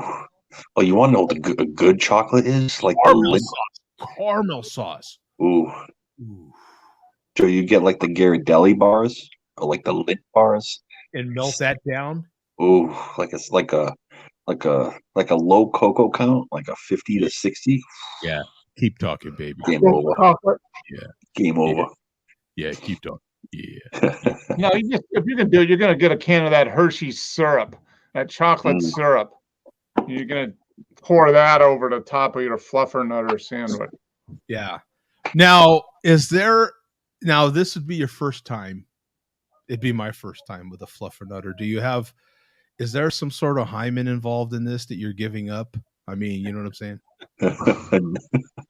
But you do get a cigarette at the end. I wasn't read my rights the first time, so I wasn't aware of any of it. That's where you involve the maraschino cherries. Yeah, right. Okay, that's enough fluffernutter talk. We went all out on the fluffernutter talk. I think we did the same thing with the baby thing. Air babies. Air baby, yeah. We went If I was you, Joe, go simple first. Nice and simple. Okay. See if you like, you know what I mean? Yeah. See if you like it first. Okay, so you got to go with the classic and then upgrade from there. Yeah. Right? Yeah, try it from the I'll split it with somebody. If you're having your first ever slice of pizza, you should probably just go with cheese. Don't go full combo, right? Yeah. You don't go with the meat lovers right off the bat. You got to go cheese, pizza, right? And then work your way up to it, right? Or if you're having your first hot dog, you go classic. Hot dog, mustard, bang, right? And then work your way up to the classic full-on Chicago dog, right? Hell yeah. With pickle and all the peppers and the sauerkraut. And the sauerkraut. Work your way up to it. Don't go bang right off the bat, right? If it's your first drink ever, you never had an alcoholic beverage before in your life, just have a malt liquor. Start Start with a Miller Lite, right? Don't go right up to a Long Island iced tea. That's what I'm saying. You know what a first good drink is? Nice regular margarita. Right? That gets you right in the door. Right? Oh, right? What door? I love that. That's a very good reference because we've been talking about fluffernutters and we've been talking about people committing suicide on back doors. And so the door that might be opened with first margarita could perhaps be that the back door. Yeah, it'll get you in the back door, depending on the situation. Yeah. Slide right in the back door. Slide right on in there. Anyway, so back to the This all started with JV. How the hell did we even get on Fluffernutter? I never even heard of Fluffernutter. I don't even know. Oh, we're talking about the beer. It doesn't matter. Yeah. It doesn't matter. We were talking about the beer that Tom's having. Yeah, I was having a beer, the marshmallow. Oh, yeah. And it had marshmallow, and then you referenced the Fluffernutter. And then it was your fault, Tom. You stood Fluffernutter at the beginning.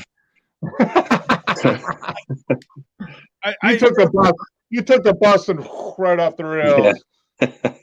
It's funny though, isn't it? We've talked about this a lot. We've been streaming live for well over a decade at this point. It is interesting the fact that we're all in our areas. Like if I was visiting Boston, you might still forget to bring up certain things, or I might not catch on to certain things that are inherent to the culture of living in New England. And it still took this long for certain things to come out. You know what I'm saying? It's just so cool and interesting to me. All the different little things that we can still find, little nuggets of difference in our areas, right? Of culture, whether it be culturally or just something that, you know, and Boston's one of those areas that has so much deep culture that it's cool to hear. You know, they have a different name for water fountains up there. In the east of the Mississippi, there's different references for a soda or soda pop or you know what I'm saying? Like just all these little things that still, and it's very little things. It used to be a lot when, you know, myself and Bum and Mark were much younger. There was a lot of differences in our areas. Now we have to struggle to find those differences, that charm that still exists in our different areas. In Phoenix, we don't have internet ruined everything. Damn internet. The damn internet. Damn information superhighway. Damn superhighway. I need to get me some of that internet. I remember when dial-up. Information superhighway. Remember they used to call it that? The information superhighway. Yeah, well, Gore himself invented it, so you know how that works. Yeah. You sent that email yet? With that email? Yeah. They got something called an email. They used to put more emphasis on the E, right? Email, right? No, it's just email. Yeah. It's time, Joe. Okay. Oh, it's time. Sorry. Oh, yeah. You guys enjoy that Valentine. It is very good. All right. Here we go. The boss enjoyed it. Very tasty. Crack mine open now. Here we go. Ooh, Mark went all the way. Yeah, look at that smoke, baby. Woo! No, I did. There are some. I had some little things at the bottom, so just be careful if you want. Okay. Yeah, some floaties at the bottom. I have mine in semi-proper glassware. Oh, look at that! Valentine IPA glass. Ooh, very nice. Let me take a beer selfie here. If you just block off the pale ale, it looks like it belongs. Let me do the old tappa. Ooh, it does not smell fresh to me. No, it definitely has that aged beer. It's got that syrupy, kind of that syrupy flavor. How'd you guys store it? Because it might make a difference between each. This one that I'm drinking has been in my fridge the whole time. The ones I gave Joe and Mark were in my basement. Yeah, Oh, but And I that just one got you it gave last- me has been in my fridge since you gave it to me, pretty much. Right, which was And- probably and about by the way, 3 there years is the 2 years inside of ago. the Yeah. bottle cap, super clean. Yep. You can see the bottle cap is super clean. Yeah, So there mine was was. no air leakage yeah. sort of thing. So I just got mine last year. I got mine a year ago. So it basically, however Bum stored it, is how it was. Yeah. Yeah. Mine's been in the fridge since 2019, 18 or 19, I think. Yeah, something like that. Tons of caramel, right? Just lots of big malt, aged malt, that big kind of barley wine-ish kind of. You guys getting any vanilla? You getting vanilla or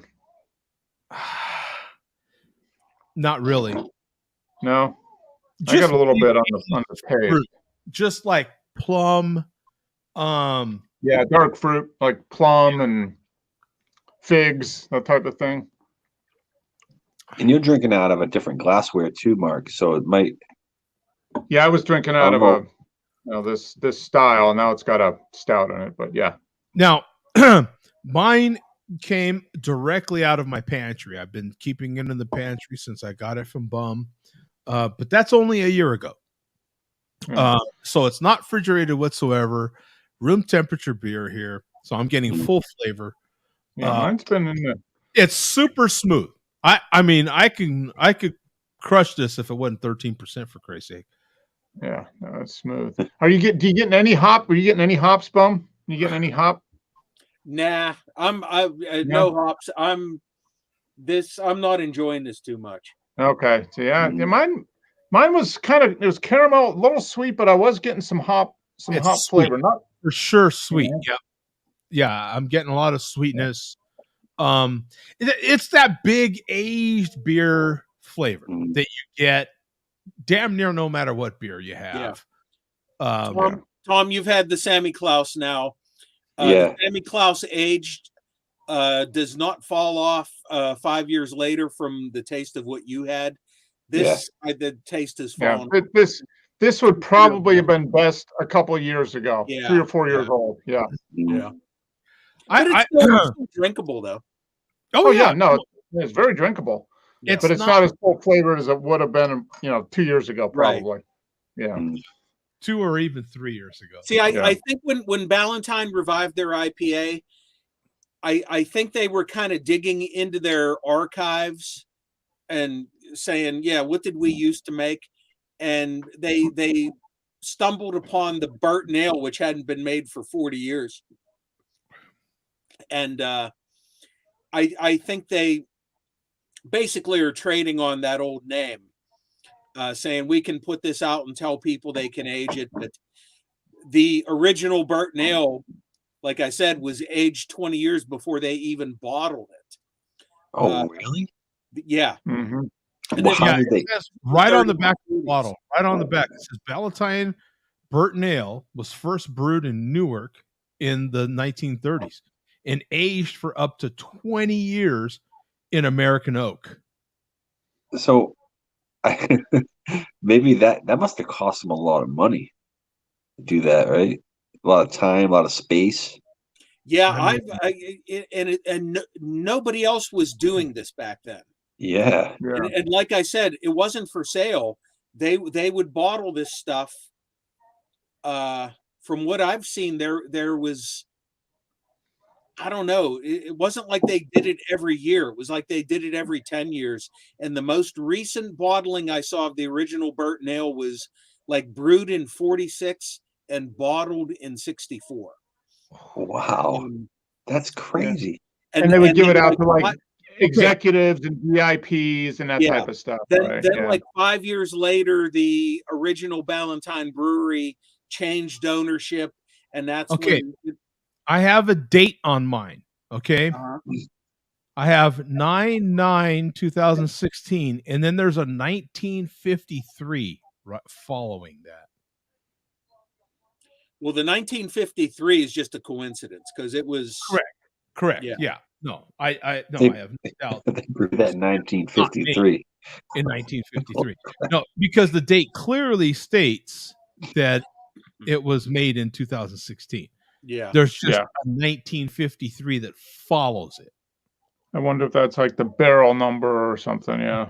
Right. Yeah. Well, it says in the bottom, the bottle is a 2016 bottling, so I'm assuming it was probably brewed and bottled in 2016. It Yeah. says packaged on 9/9/16. Mm-hmm. No, it honestly sounds like they should have been Really faint. distilling Okay, whiskey instead of making beer. look on the back. There's a little circle that is on the bottle, and it is right along that circle. Oh, yeah. Oh, that's some tiny print in there. Yeah. Is that what you're looking at? I had to put my glasses on to see it. Yeah. Wow. I'm gonna have to get a magnifying glass. Yeah, it's very faint.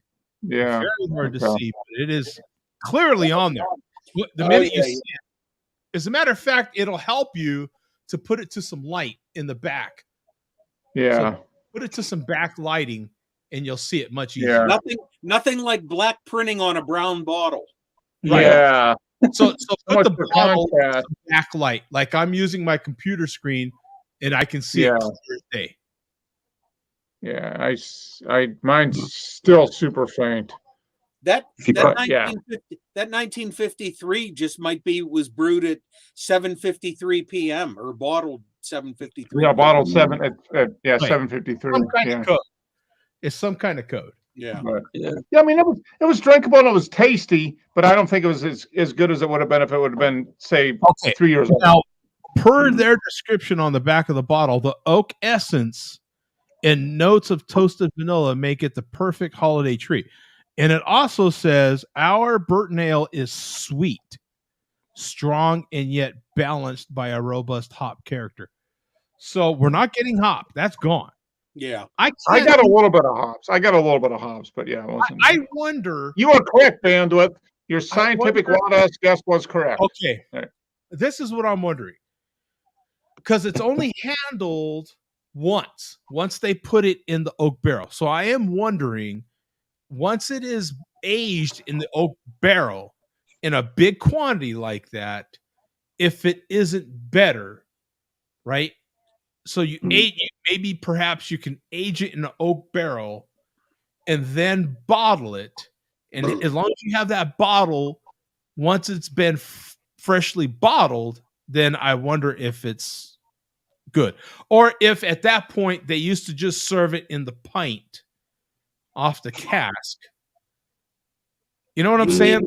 You mean like decades ago? Yes. Oh no, they only bottled it. It was only bottled. Okay, so I'm wondering what it was like if they aged it 20 years in an oak barrel and then bottled it. And let's say you had that fresh bottle the next week is what I'm getting at. You understand me? So like you had the bottle after being bottled insanely fresh. Yeah. But it's been aged in the oak barrel 20 years. I wonder how much of a difference that makes. I wish we had Zach here to answer that sort of question. You know what I'm saying? I think it would take a brewer, like Ruben might know, Zach might know. You know what I'm saying? That long in a barrel, yeah, there's going to be a lot of stuff that gets That's just too long. into the beer. Yeah. I've never heard of beer, and especially a brewery, to literally put that out there. Now, because back then, immigration and all these sort of things, so these people were coming straight from Germany, straight from, you know what I'm saying? So it was immigrants. I don't know, but I feel like I have a good idea that it was immigrants that came from Europe somewhere where they were brewing beer for centuries that started something like this, that had the idea that they could possibly age a beer that long. Yeah, but at that point, aren't you? But I feel like they were better off distilling moonshine. It's just barely. Yeah, you wonder what at that point. It's just a long time. I am super. I mean, and I got to imagine it's still. I got to imagine it was just super, super sweet and very oaky and vanilla. I mean, if it was sitting in an oak barrel for that long, yeah, it's going to pick up every single essence of that barrel. Yeah. Absolutely every single. I got to imagine. Was it a strong beer back then? Was the ABV pretty high on it when they did that originally? I'm assuming. Yeah. I don't know if it was like 13%, but it was high for, Yeah. base, compared to other beers back I then. bet you it 10 or was. 12%, something like that. Like a barley wine style. It was probably like a barley wine type. I wonder if they dry hopped it. If the dry hopping was a thing back then. Like at the end of the process, did they throw any hops in? It's very intriguing because if they're following the original recipe, I mean, it had to be a north of 10% beer, and it had to be north of 50 IBUs, right? Probably was. I would be fascinated. I would be so interested to see what they thought. Now, this is a good point. Nemo makes a good point here. A Burton is just I think I have heard that term used. A Burton, an English old ale. So Burton Baton's pretty strong, I believe, isn't it? It's yeah, but like you're saying, Dogfish Burton Baton Burton is another term for old ale, I think. Joe, I don't know if this link will work. Oh, you got it? Yeah. If you scroll down further, there it is. You might be able to, highlight that picture and you can see the label, bottled in, brewed in 46 and bottled in 64. Oh, man. 18 years. Well, that's a long time. They're crazy. That's crazy. And at the top of the label, it says special brew, not for sale. Yeah. And and our bottles say special brew, but they don't say not for sale, obviously. Right. Yeah. For sale. Oh yeah, it has the name of the person. Right. They left a blank spot there, and it's amazing. I'm sure there's people that collect these bottles. Like I said, I think they were Ballantine employees and celebrities and athletes. I've actually seen one of those labels where it said specially brewed for Roy Campanella. Yeah, because this has John. How do you say that name? Rondell? Rondell? That bottle's filled too. Yeah. Look at that. Yeah, John Rondeau. Rondeau, thank you. Not for sale. It clearly says that on the top. God, I wish they had the ABV on there. Let's see if there's any more information on this. Yeah. There just isn't. Wow. But yeah, I went into a deep dive a couple years ago on this stuff. They said that up until Ballantine got bought, who bought Ballantine? I forget, Falstaff. But when Ballantine was, still privately owned, they said something like the casks that held that stuff that it was aging in was like surrounded by a cage, and there was only 2 keys to the lock that opened that cage that allowed you access to those. Okay, it clearly states brewed especially for John whoever, but that was obviously left blank. Yeah. On May 12th, 1946, and then bottled November of 1966. Yeah. So this is mind blowing. Yeah. And it says Valentine Burton Ale, John Rondeau, Christmas 1966, Newark, New Jersey. Yeah. And I think that 66 is the last bottling they did of that beer. Wow. Yeah. I've seen it brewed as early as the 30s and bottled in the 50s. Wow. Yeah. Wow. Yeah. This is fascinating, man, because it's American history. You know what Yeah. I'm saying? It's You know what? It's making this taste a lot better. yeah. I am actually enjoying this. I know, Bum said but I have a taste for this sort of thing. You know what I'm saying? I don't mind aged beers, obviously, because I age all kinds. Yeah. But and I can drink them. I can drink a beer. I am that unusual type of guy. I can drink a beer right off the shelf. It does not bother me. Beer doesn't necessarily. It doesn't. It doesn't matter if it's Miller Lite or what beer it is. I could drink a beer. Doesn't need to be refrigerated whatsoever. You know what I'm saying? I just doesn't bother me. I love beer. You know what I'm saying? I don't need to get drunk, but sometimes it happens. Let's be clear. Yeah, it sometimes happens. You get a little high. It happens accidentally sometimes. Yeah, but stuff like this just doesn't bother me whatsoever. And I've had plenty of people over that say they don't like beer at all. They just will not taste it, and I'm like, oh, challenge accepted. And I will whip out beers, and they will not believe, first of all, that they will drink a beer right off the shelf like that. They will not believe, they cannot believe that they are doing such a thing. And for another, they cannot believe how many of the damn beers I give them that they love, just not even love, that I didn't know beer had this kind of flavor. Yeah. It's fantastic. The things that can be and have been done with beer, as we all know, are intriguing. This is another one. This is I don't know of any other beer that does this sort of thing or has done. I don't think anybody else did it. No, other than Valentine. And I don't know if you caught, Joe, the final price of that unopened bottle was $168. That's crazy. That was crazy. That was sold price too. Yeah. Let's get a lot of money, but if you're into that, that would be something to keep on your shelf. Yeah. Let's get to this last link you posted here.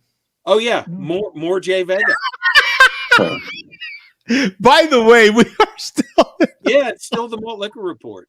Still officially the Malt Liquor Report. But you know what? An hour and a half in. Valentine is tied in because Valentine Triple XL, which I didn't have to reach for, or I did reach for within arm's reach. Valentine Triple XL, still being made, is still an accepted part of malt liquor videos. But I have one in my fridge. Got to drink it in a 40-ounce though. Have you gotten a 40-ounce of it? Can you find a 40-ounce of it? I don't have access to it. Yeah, there we go. Mark's got there you go. Good to see a bum from a last visit to Pittsburgh, I think. Yeah. This is fresh. 6 months I don't old, have I think. access to 40s, Tom, but the Total Wine store that I now go to in Towson, Maryland. In Maryland, his local Total Wine. Yeah, that's my local Total Wine, where I get my Sierra Nevada in bottles every year now. They sell Valentine in 12-ounce 6-packs. You might as well go see Guinness. You might as well go to the Guinness Brewery. Yeah. How far out is that from the Guinness Brewery? It's pretty close. Is it? Yeah. One of these years, I'm gonna stop at the Guinness Brewery and meet Rod J there. Yeah, Rod J goes there. Yeah, occasionally to that. Yeah, like I said, the plan was to meet Rod a couple months ago, but he was car shopping that day. So that'd be a cool spot for us to meet, right? Yeah, the Guinness Brewery. Yeah. That'd be an awesome spot. Joe, you've mentioned that. I could do it. Yeah, I'm down, just not right now while Southwest is having their yeah. You are very wrong, Mr. Bandwidth. I completely appreciate the beers. I enjoy them on a regular basis. Yeah. Right now, you drink them on a regular basis. Well, yes. Yeah. Yes. Well, most of them I enjoy. There's a couple that is nostalgia drinking. Yeah. Right. So, Well, we'll have to consider a meetup, maybe April, May, that time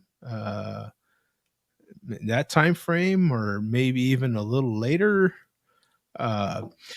Somewhere down the road where I don't know, they're not having the biggest airline meltdown in yeah, aeronautical history, for Christ's sake. Yeah. I something could about do it, and I think it would be great to get Raw J on board too. Involved, Mhm. right? 'Cause As he many was people as very possible. close. I'll just put it out there. If Malt Liquor wants to meet up, I mean, I don't give a flying F. I mean, Yeah, we got Joe Skull down there. there's a lot of Fear. people I that don't could know. possibly meet up. I Drive mean, to that, yeah. well, we would just put it out there. We're Yeah. going to be there. If you want to meet up, then we're there. That's your chance to do it. Uh-oh. That might be interesting. Whatever happens, happens. If, fluffernutters happen. If air babies happen. Yeah. Oh, it's all good. Yeah. What was it? Milk babies? What was it again? Air babies. babies, and fluffernutters. If fluffernutters happen and air babies are the result, then that's what happened. Well, there could be milk babies too. That could be like a new thing. Yeah. The milk babies, A milk stout baby. Stout baby. I mean, all sorts of things. Who knows? Guinness baby. The Guinness baby. There's all kinds of things that could come of this. Yeah, we'll see how it works out. But yeah, we'll try to 2023. We'll plan some sort of meetup for sure. I definitely would not mind meeting at Guinness. That brewery, the stuff they're brewing out of that brewery in Maryland is special, even for Guinness. I mean, I think this past year they brewed 60 plus different beers. Yeah, that's a lot. That's historic for Guinness. The year previous, I think they did about that same amount. And they only put out so much. They keep it in the brewery. A lot of them is in the brewery, right? A lot of them is right there. You have to have them right there. Yeah. Or in the immediate area. They only distribute in the immediate area. Yeah. So trust me. That must be awesome. I am down, son. Yeah. You don't have to. I mentioned it already, so you don't have to twist my arm twice. Yeah, I'm down. And that's a fantastic place to visit, as far as I'm concerned, because the Baltimore area. Yeah, that's the Baltimore area. You could also go to Washington D.C. and see some of your we are Americans, and you could see the cow. I've not. As many times as I've driven through Washington, D.C., Baltimore area, I've driven through there a lot as a truck driver.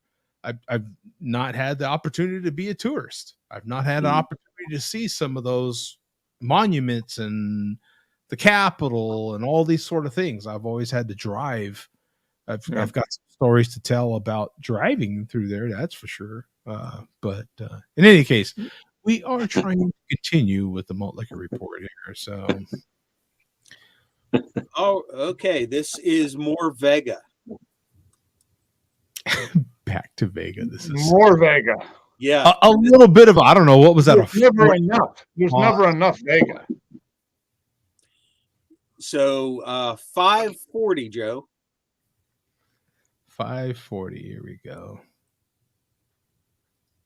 Because when I am in action, there is no time for me.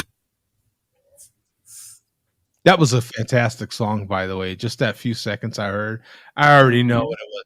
I shot the sheriff. Right, I remember that song. Worth the coach. Was that EPMD? That was EPMD, wasn't it? The original was Clapton, but I think the sample there, I'm not sure. Yeah, I think I'm asking the wrong crowd. And I'm going to dedicate this coach to Mark. Oh. Because I haven't seen any cats in Mark's house, apartment, whatever it is, when he's on the Share a Ho show lately. Uh-oh. So maybe he wised up and fucking ate him. Oh! Whoa. goodness. Whoa. Wow. Whoa. Wised up and ate the cats. Used to be. No. Well, yeah. Did you hear that? Fuck a damn cat. There you go. Fuck a damn cat. Did you hear Oh, that? he's a lover. He's a lover, not a hater. He loves them. He just doesn't want to admit it. Yeah. He said F a damn cat. The only thing more insulting, I think, is if he I haven't eaten them yet.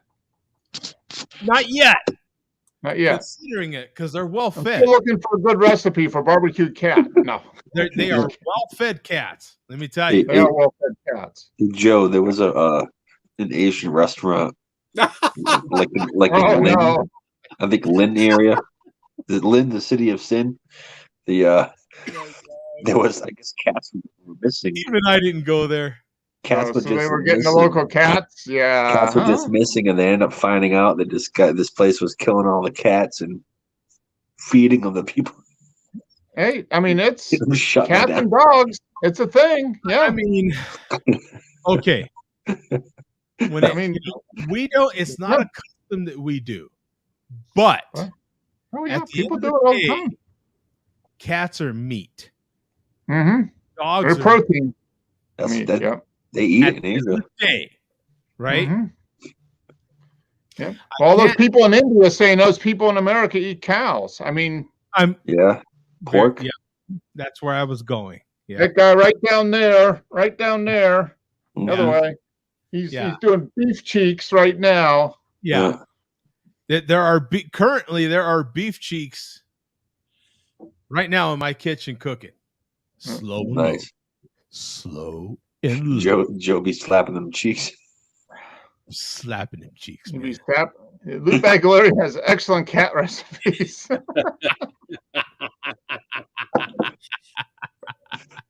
Hey cat. Hey cat.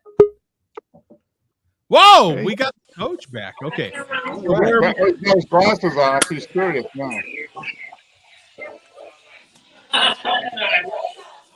Yeah.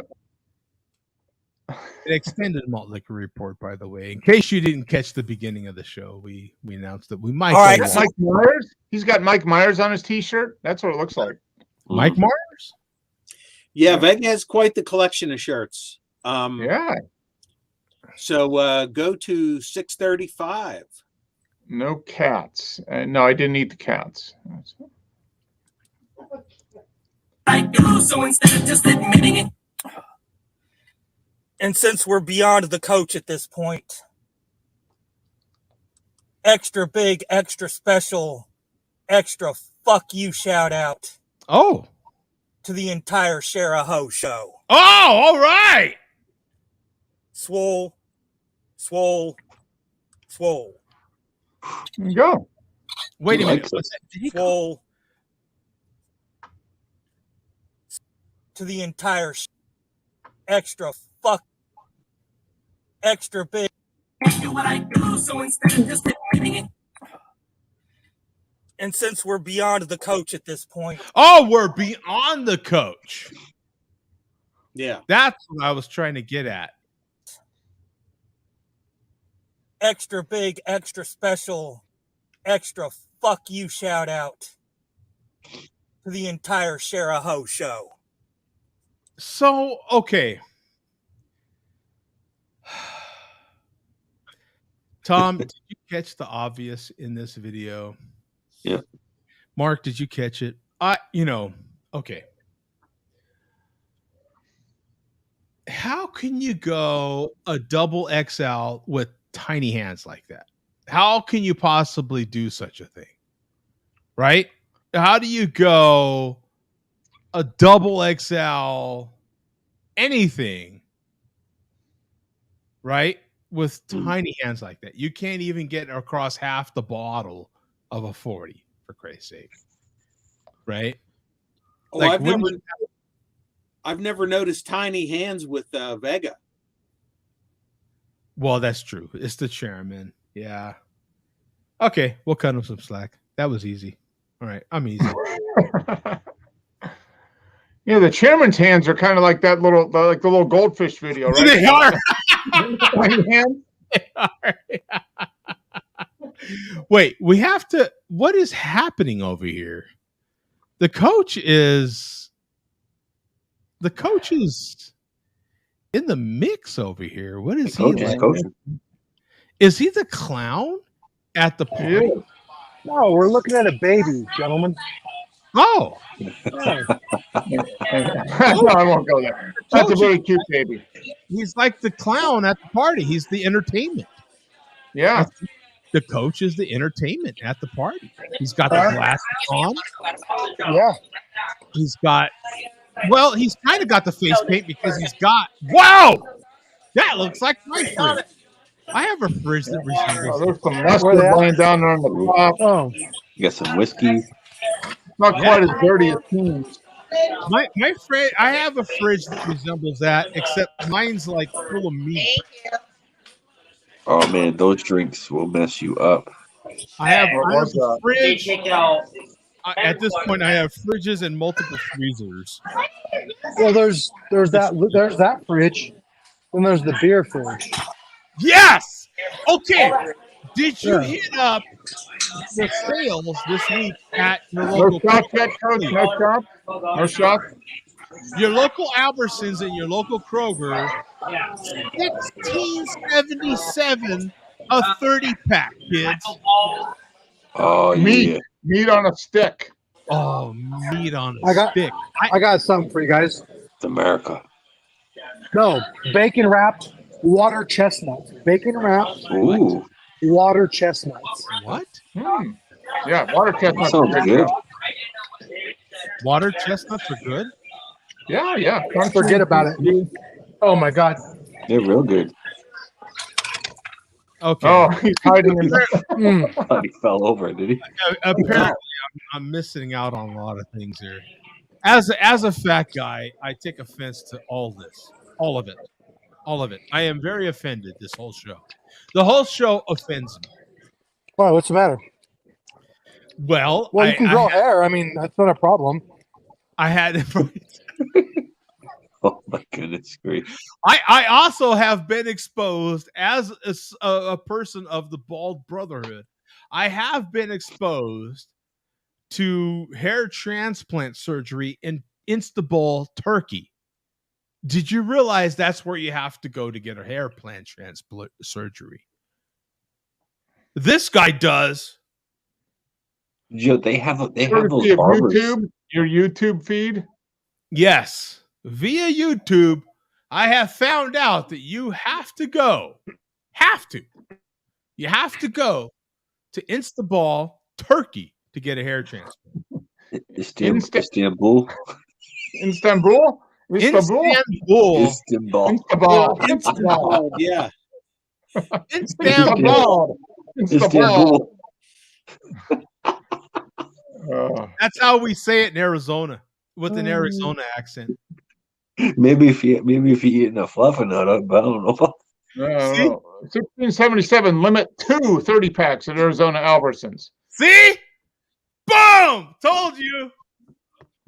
And it's $1 cheaper, $15.77 for a 30-pack. You know, limit 1 at your local Kroger affiliate.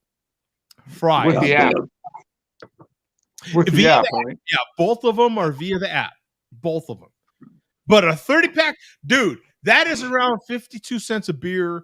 I think it's a little higher at Albertsons, almost 53 cents a beer, still in the 52-cent range.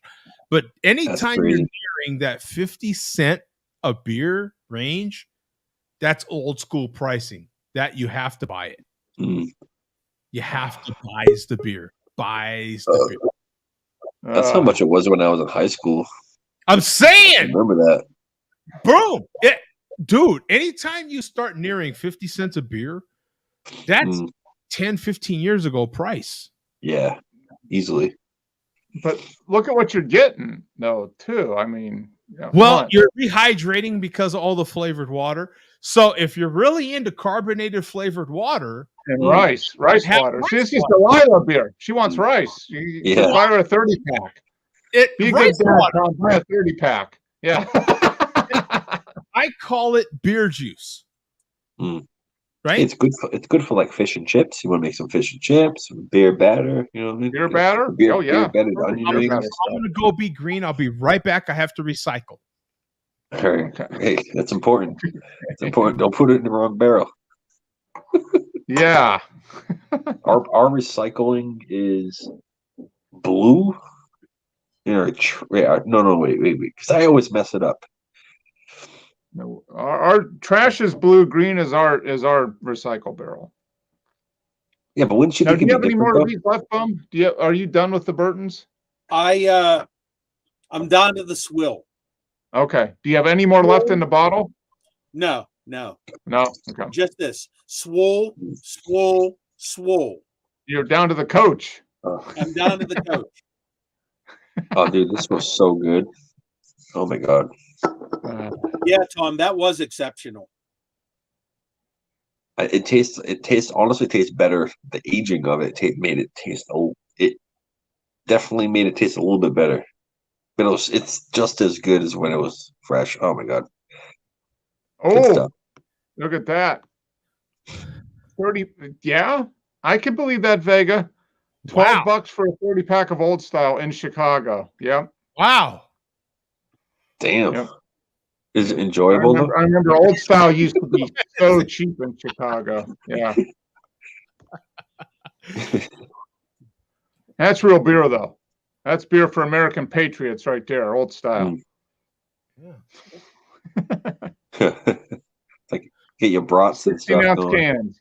I used to buy 6 packs of 16-ounce cans for $2.49 back in the day in Chicago.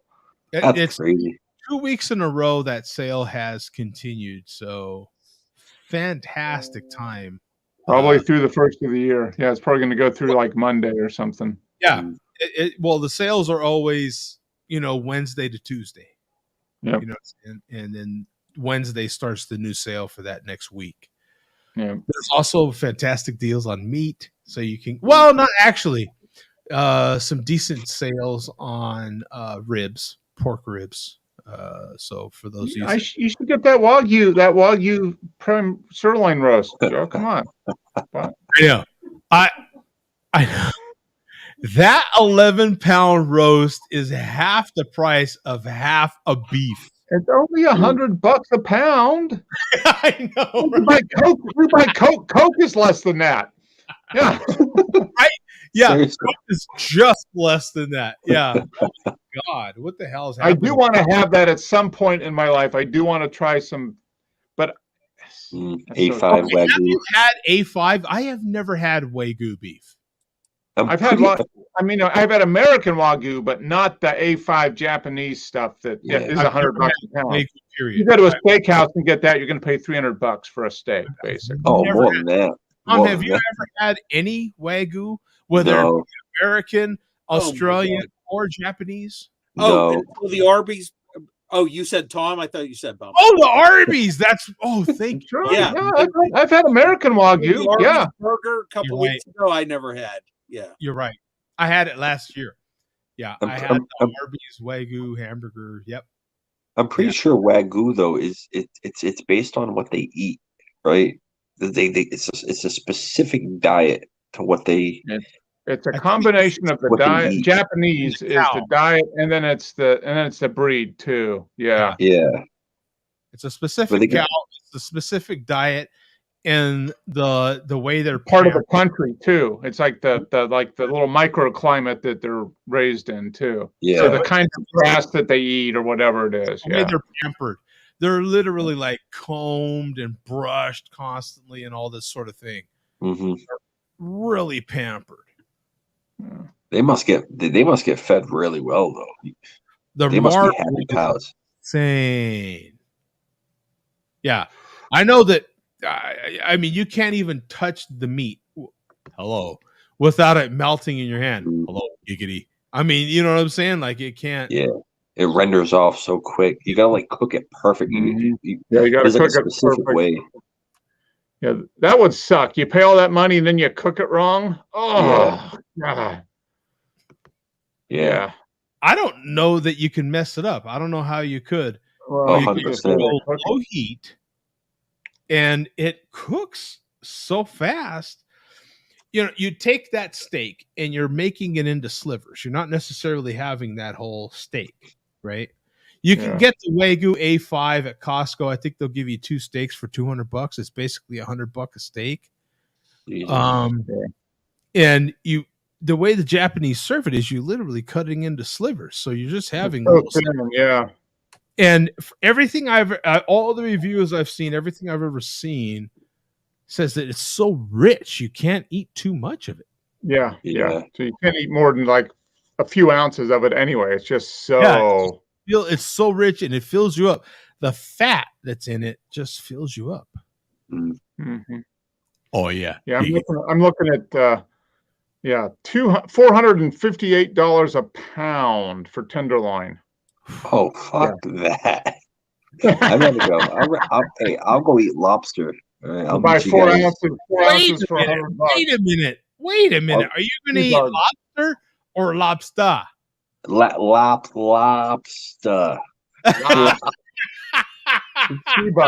Yeah, I'm with you, Tom. I'll eat lobster for that. Yeah. What? Much cheaper, even though it's still expensive. But good stuff. Well, I'm not gonna be reduced to eating bugs, but I will get half a beef for Christ's sake, half of a Black Angus certified grass-fed Angus beef.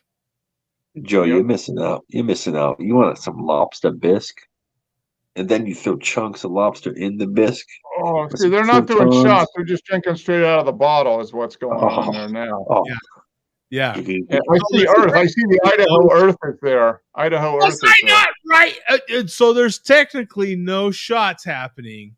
There's no shots. No, that's not him. There's Earth. Is that Earth? Oh, there's Earth. Yeah, Earth. Idaho Earth. Very young looking Earth as well. Yeah. There's no shots. They're just doing right out of the bottle. So there's no shots. I had no idea Earth had dimples and everything. Look at that. He's a cute little boy. Right. Earth is getting better with age is what's happening. Yeah. He's like Benjamin Button. Oh, now it's on you. It's all those potatoes you eat up there in Idaho. Eat those potatoes. Yeah. Oh. Okay, he's out. He's out. Yeah. Hey, you were wearing a Patriots hat last week. I don't like that. Yeah, he's out. That's it. He gets reduced to a small screen. You can't like the Patriots and the Cowboys. Come on, mate. So on to the malt liquor report here, by the way. Hey, we have breaking news, Joe. I will let you decide if you want to tune in live on this breaking news. Oh, wait, we can't possibly extend the malt liquor report. That is not happening. No. Joe, what's your breaking news? Did you add a breaking news sound? Oh, yeah. You got a new one, right? I think I do.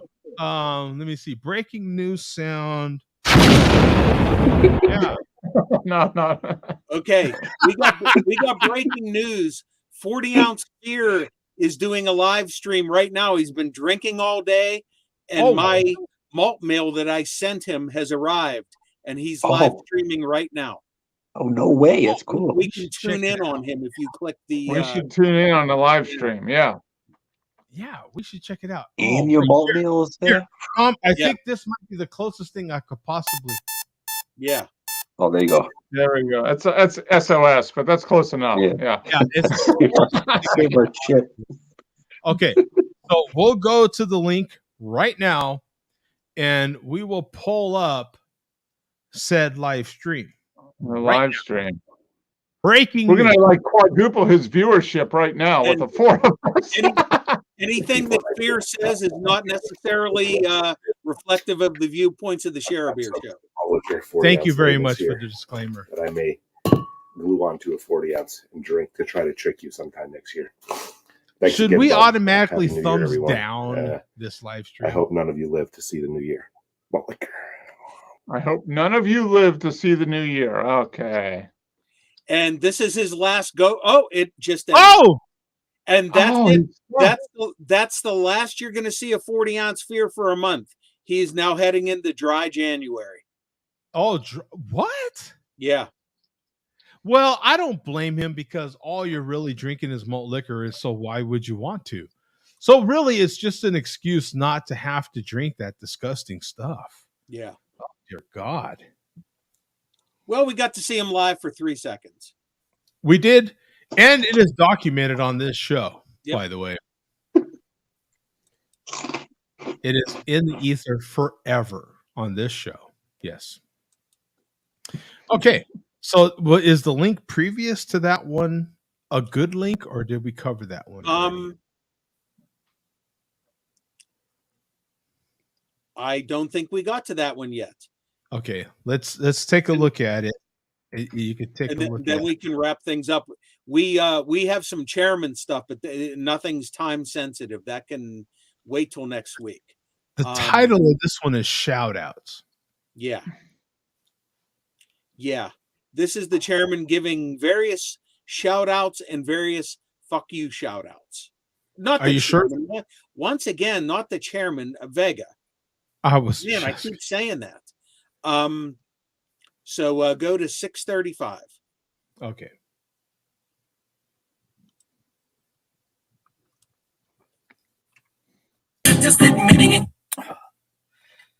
And since we're beyond the coach at this point. Oh, yeah. Okay, we did play this. I'm sorry. He wants me to eat my cats. Yeah. Yeah. So that's it for the malt liquor report then. Now we're going to finish off real quick with Mad Moeller. Okay. Let me good God, let me get rid of this pop-up thing that came here. Okay. Good God. Good God. There we are. Okay, we'll finish off with Mad Moeller, and you will see something from last week's show. Remember when you ejected yourself, Joe? Oh, yes. My contact Oh, so we're playing it straight through. Yeah. information, but I can go fuck myself though. He's not going to send me. Okay. Oh, man. Boom. At least you know. Whoa. Honey, turn off the light. Has this ever happened to you? Presenting the Clapper. Yeah. Let your appliances turn on and off just Oh by my clapping. God. Clap on the music. It's easy. Just plug the Clapper into any household outlet. Then plug in your lamp, TV, or stereo. Clap on, clap off. Clap on,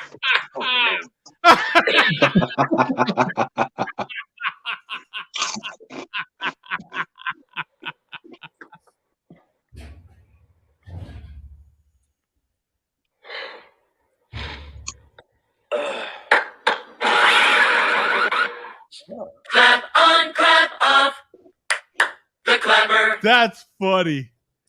You know, Information. even my own damn family talks about I can't laugh without clapping. It's one of those inside jokes. Inside even my own family, they're like, you can't laugh without clapping. Like, yeah, I always clap. They make fun of me. Yeah. So that is hilarious that he caught on to that. That's hilarious. I love the way he put that together with the stupid clapper.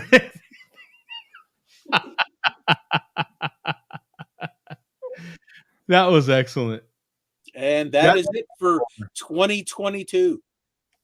That is the last malt liquor report of this year. Yep. Oh, yeah. And we made it a hell of a long and extended. Extended. It was the director's cut. Director's cut. Yeah. Director's cut of the malt liquor report here. XL. Swell.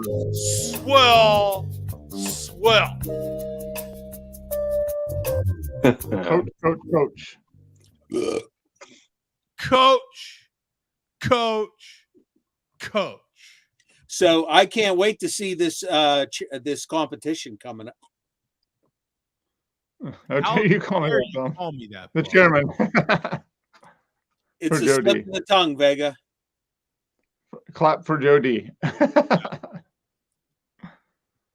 Yeah, I'm looking forward to this challenge. Coach and Vega throwing down a 40 for charity. Are we going to donate the proceeds to what charity? Charity. Absolutely, will donate the proceeds to charity. Many zeros. I all kinds of zeros. Yeah, I've got the perfect charity in mind. Actually, the Chairman's Growth Hormone Purchase Fund. Yeah, the Human Fund, right? Human Fund. Yeah. The Human Fund. That's Seinfeld, right? Can you tell I watched too much damn Seinfeld? The Human Fund. Everything that was is a Costanza, Seinfeld right? Family Guy reference. Giggity, right? Why does he end up doing that? He does it for to cover up something, right? Who? Costanza. He's cover up because he's trying to donate, make it look like he's doing something good, but he's really not.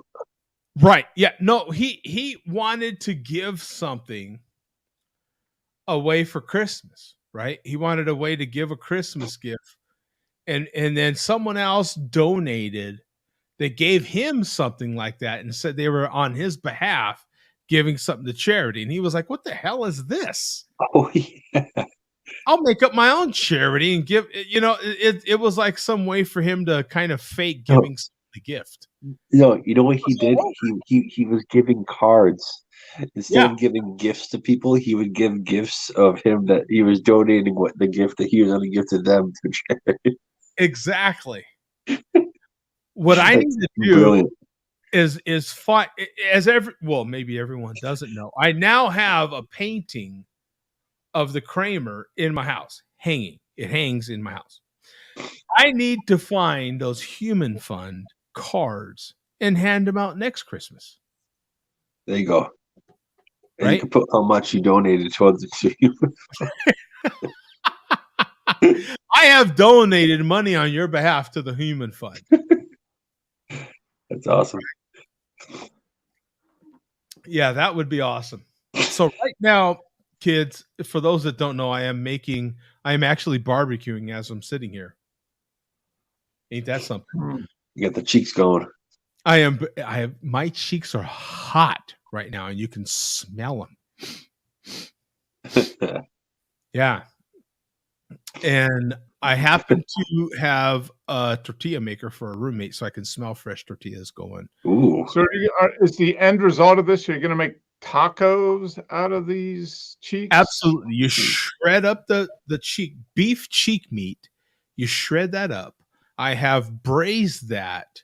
Now you can do the braising any sort of way you want. I have braised it in beef broth, no charge, mixed with a little concentrated beef broth. I don't know if you've ever used, but like a syrup almost. Yeah.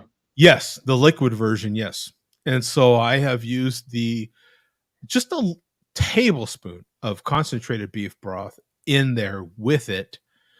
Half an onion, half of a medium white onion, and about 6 garlics in there with it, and a bay leaf. And that has been braising now for 6 hours. I will take that, rest it for a little bit. Dear God, you'll burn your fingers to the bone.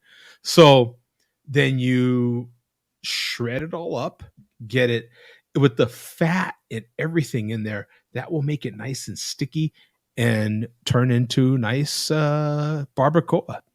And what are you going to do with the chicken? Are you going to shred that too? You're going to do chicken taco, shred the chicken, or? The chicken I made boneless chicken breast and boneless chicken thighs. For those that don't know, you can catch all these shorts, by the way, off the channel.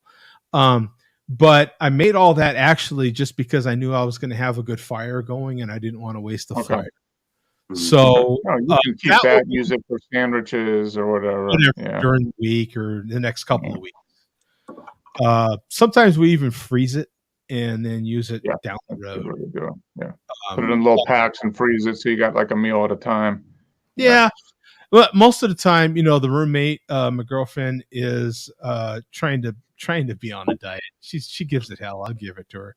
But she'll make salads out of that. And that she cooks just as good as I do. So between the both of us, dear God, I mean, there is never not something to eat in this house. So I can just tell you that, but generally that's what happens. I'm a weekend barbecue guy. I only have time to barbecue on the weekends. I barbecue a lot on the weekends. And then we eat off of whatever I barbecued during the week or during the next couple of weeks. So that's how it works for us. Because once you smoke meat, it will last for a while. So if you eat it within 2 weeks, you're generally good. And that's what we'll do. We'll make all sorts of different dishes with that meat. And if you're not good, the diarrhea only lasts for a few days, and you're I mean, if you're a little off, yeah, it just only lasts. A little off. It's okay though. You're home anyway, and you own a bidet, so it's all good. You got some Pepto Bismol. Give that the day a workout. Yeah. Yeah, you're still fresh and clean, and yeah, it's all good. Jesus. But no, honestly, barbacoa. If you've not had barbacoa tacos, you have not lived. It is some of the best tacos you'll ever have. I am not joking. And they're so easy to make. You don't even need to barbecue it. Just take cheek meat.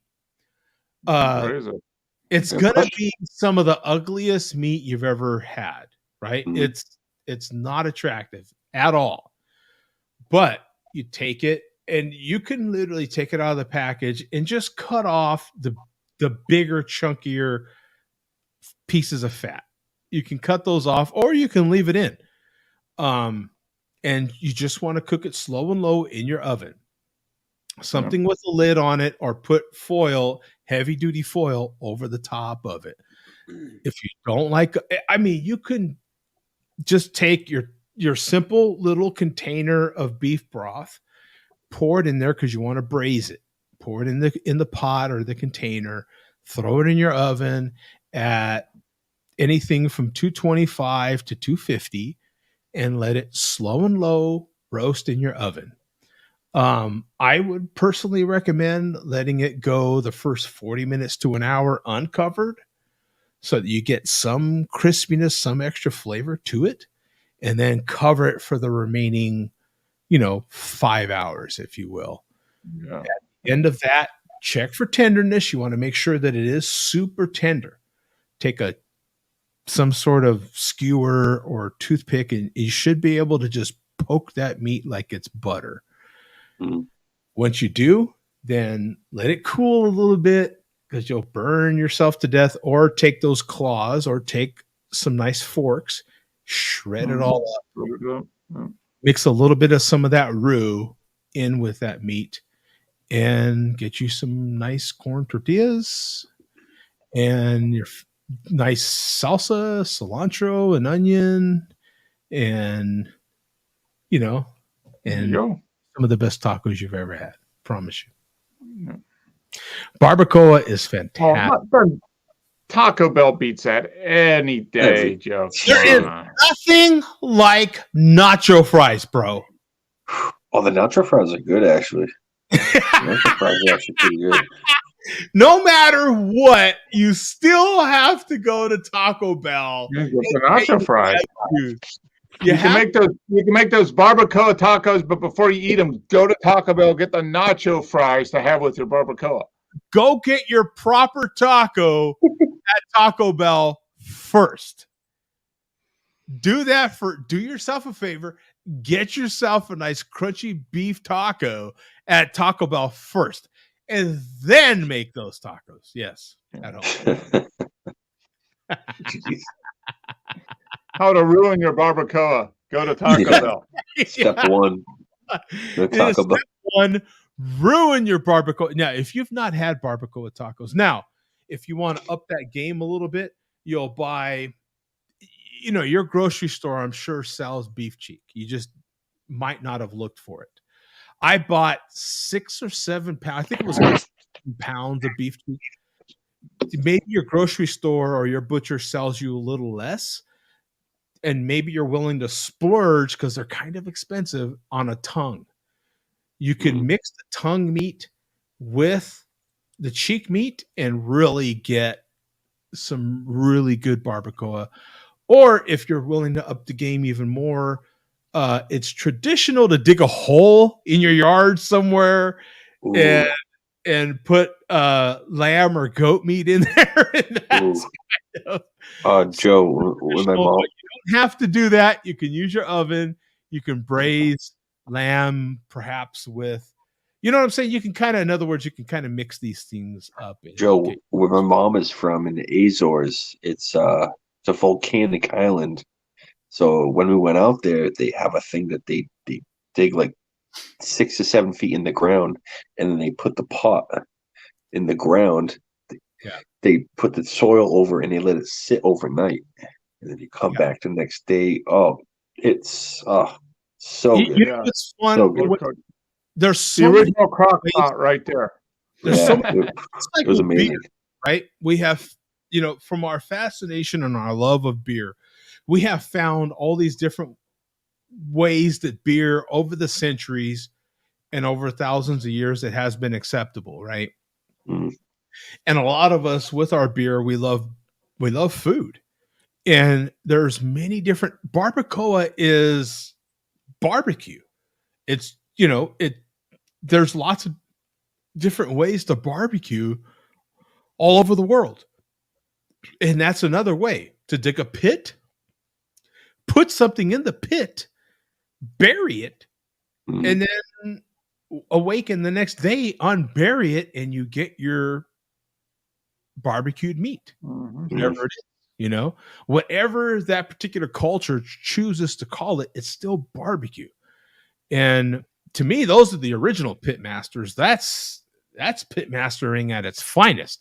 You have to build the right fire. You have to build enough of a coal base and enough wood and stuff in there to maintain that heat level for all night. That's pretty damn. No, it's volcanic. Oh, volcanic. Yeah, so you put it in the ground and like it maintains a temperature from the volcano. That's another level. You know what I'm saying? Like that's it's pretty I awesome. can't imagine what volcanic smoke. It smells like sulfur. It smells horrible. It smells like it smells bad. But when you put it in the ground and it's covered in tin foil and everything's like it's in a pressure cooker and you put it there. Oh, it's good I stuff. have to admit, okay, the whole what you're describing, because you're putting it in a container covered and then burying it. Yeah. Why? Well, that's just what they did. They were poor. They had no way to cook back in the day. Right. So it's just like a heritage type of thing that they did when, you know what I mean? Like nowadays, it's just like barbacoa. Like to make good barbacoa, we literally know you don't have to bury some sort of meat in the ground anymore. Now, to do it super traditional, that's what people do. Use the banana leaves and they do the whole thing. The rest of us just kind of do it in the oven or on the grill. You know what I'm saying? Like, the heat source necessarily don't matter. It's the method, right? It's the, it's the back in the day when they didn't have much money and right. They figured out all these ways they can use the environment around them. So no, you just go to Taco Bell and get the same stuff. I don't know why you guys are talking about all this stuff. Just go to Taco Bell. You're 1000% correct. There is no substitute for just going to Taco Bell and getting a crunchy beef taco. Spending $7. Taco-rito, a Dorito Loco Taco-rito. A Doritos Loco Taco. Now, a Doritos. Now, you have to get the one that has the outer shell with the cheese in the middle, no? With the gordita? Yes. Gordita's good stuff. Now, do you go mild sauce, hot sauce, the fire? You get Taco Bell fire sauce. Fire. I like the fire more than the that crazy one with whatever other one they have. Yeah, it's not really hot, but the fire sauce is like good medium. Yeah. A little bit of heat, but not too much. Yeah. Yeah. Yeah. Nemo says lengua tacos are great. Yeah, that's the tongue. Yeah. It is. Yeah. You know, once you get, I have to admit, you know, looking at a tongue is disgusting, dude. It just, I feel like I need to apologize to the animal. I feel like, you know what I'm saying? Like you're looking at a tongue, for Christ's sake. It's like, oh my God, I'm so sorry. You know what I'm saying? Yeah. Like but the meat inside that tongue. So a lot of people will just trim off the back part of the tongue. There'll be a lot of little connective tissue and, you know, loose ends that need to be trimmed. So you trim some of that fat off, you trim some of that connective tissue off. That's about it off of a tongue. Then you take it with the membrane, the tongue, take it with and you just cook it. When it's done cooking, that will peel right off and you lose no meat. That meat marbles to perfection inside the tongue. At that point, you can take in some people, some barbecuers will smoke it. Well, they have smoked it to cook it. It'll have a nice smoke ring and they'll slice it and eat it like that. A lot of us like to shred it, you know, and basically have like a pulled pork looking type, you know, consistency. That's what a lot of us do. Mr. Rayner's in the chat. So he said Joe sure likes tongue and Happy New Year, folks. Yeah. Happy New Year, Mr. Rayner. Good to see Rayner in the chat. So yeah, but all these things are fantastic. Yeah. If you were to just take tongue, you know, either put it in a lot of rendered fat or just braise it in some beef broth or even just water and, you know, get it done like that and then peel the membrane off and just shred it or slice it however you prefer and make tacos out of that. It's phenomenal. Or mix it in with cheek meat and oh man. Yeah. Wicked Bruce is right. Joe loves his meat. I do. I am definitely a carnivore. There's no doubt about it. I am a meat eating son of a gun. You're talking to someone that used to work for a slaughterhouse. So I was once upon a time when I'm my single days, I was set up on a date with a vegan, which was hilarious because I was working for a slaughterhouse. And I'm like, oh, you got the wrong one. You worked at the slaughterhouse at the time? Huh? You worked at the slaughterhouse as you were going on for the date? Yeah, I hauled meat. That is literally what got me there to meet her, is because I hauled a load of meat from the slaughterhouse to there. And while I was there, I went on this blind date. And I'm like, oh, wait a minute. You're a vegetarian? This ain't going to work. I'll tell you why.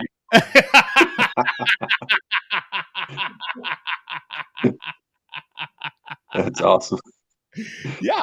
It's like, you know, being Mr. Electric Car and everything. And I work for the oil company. Yeah.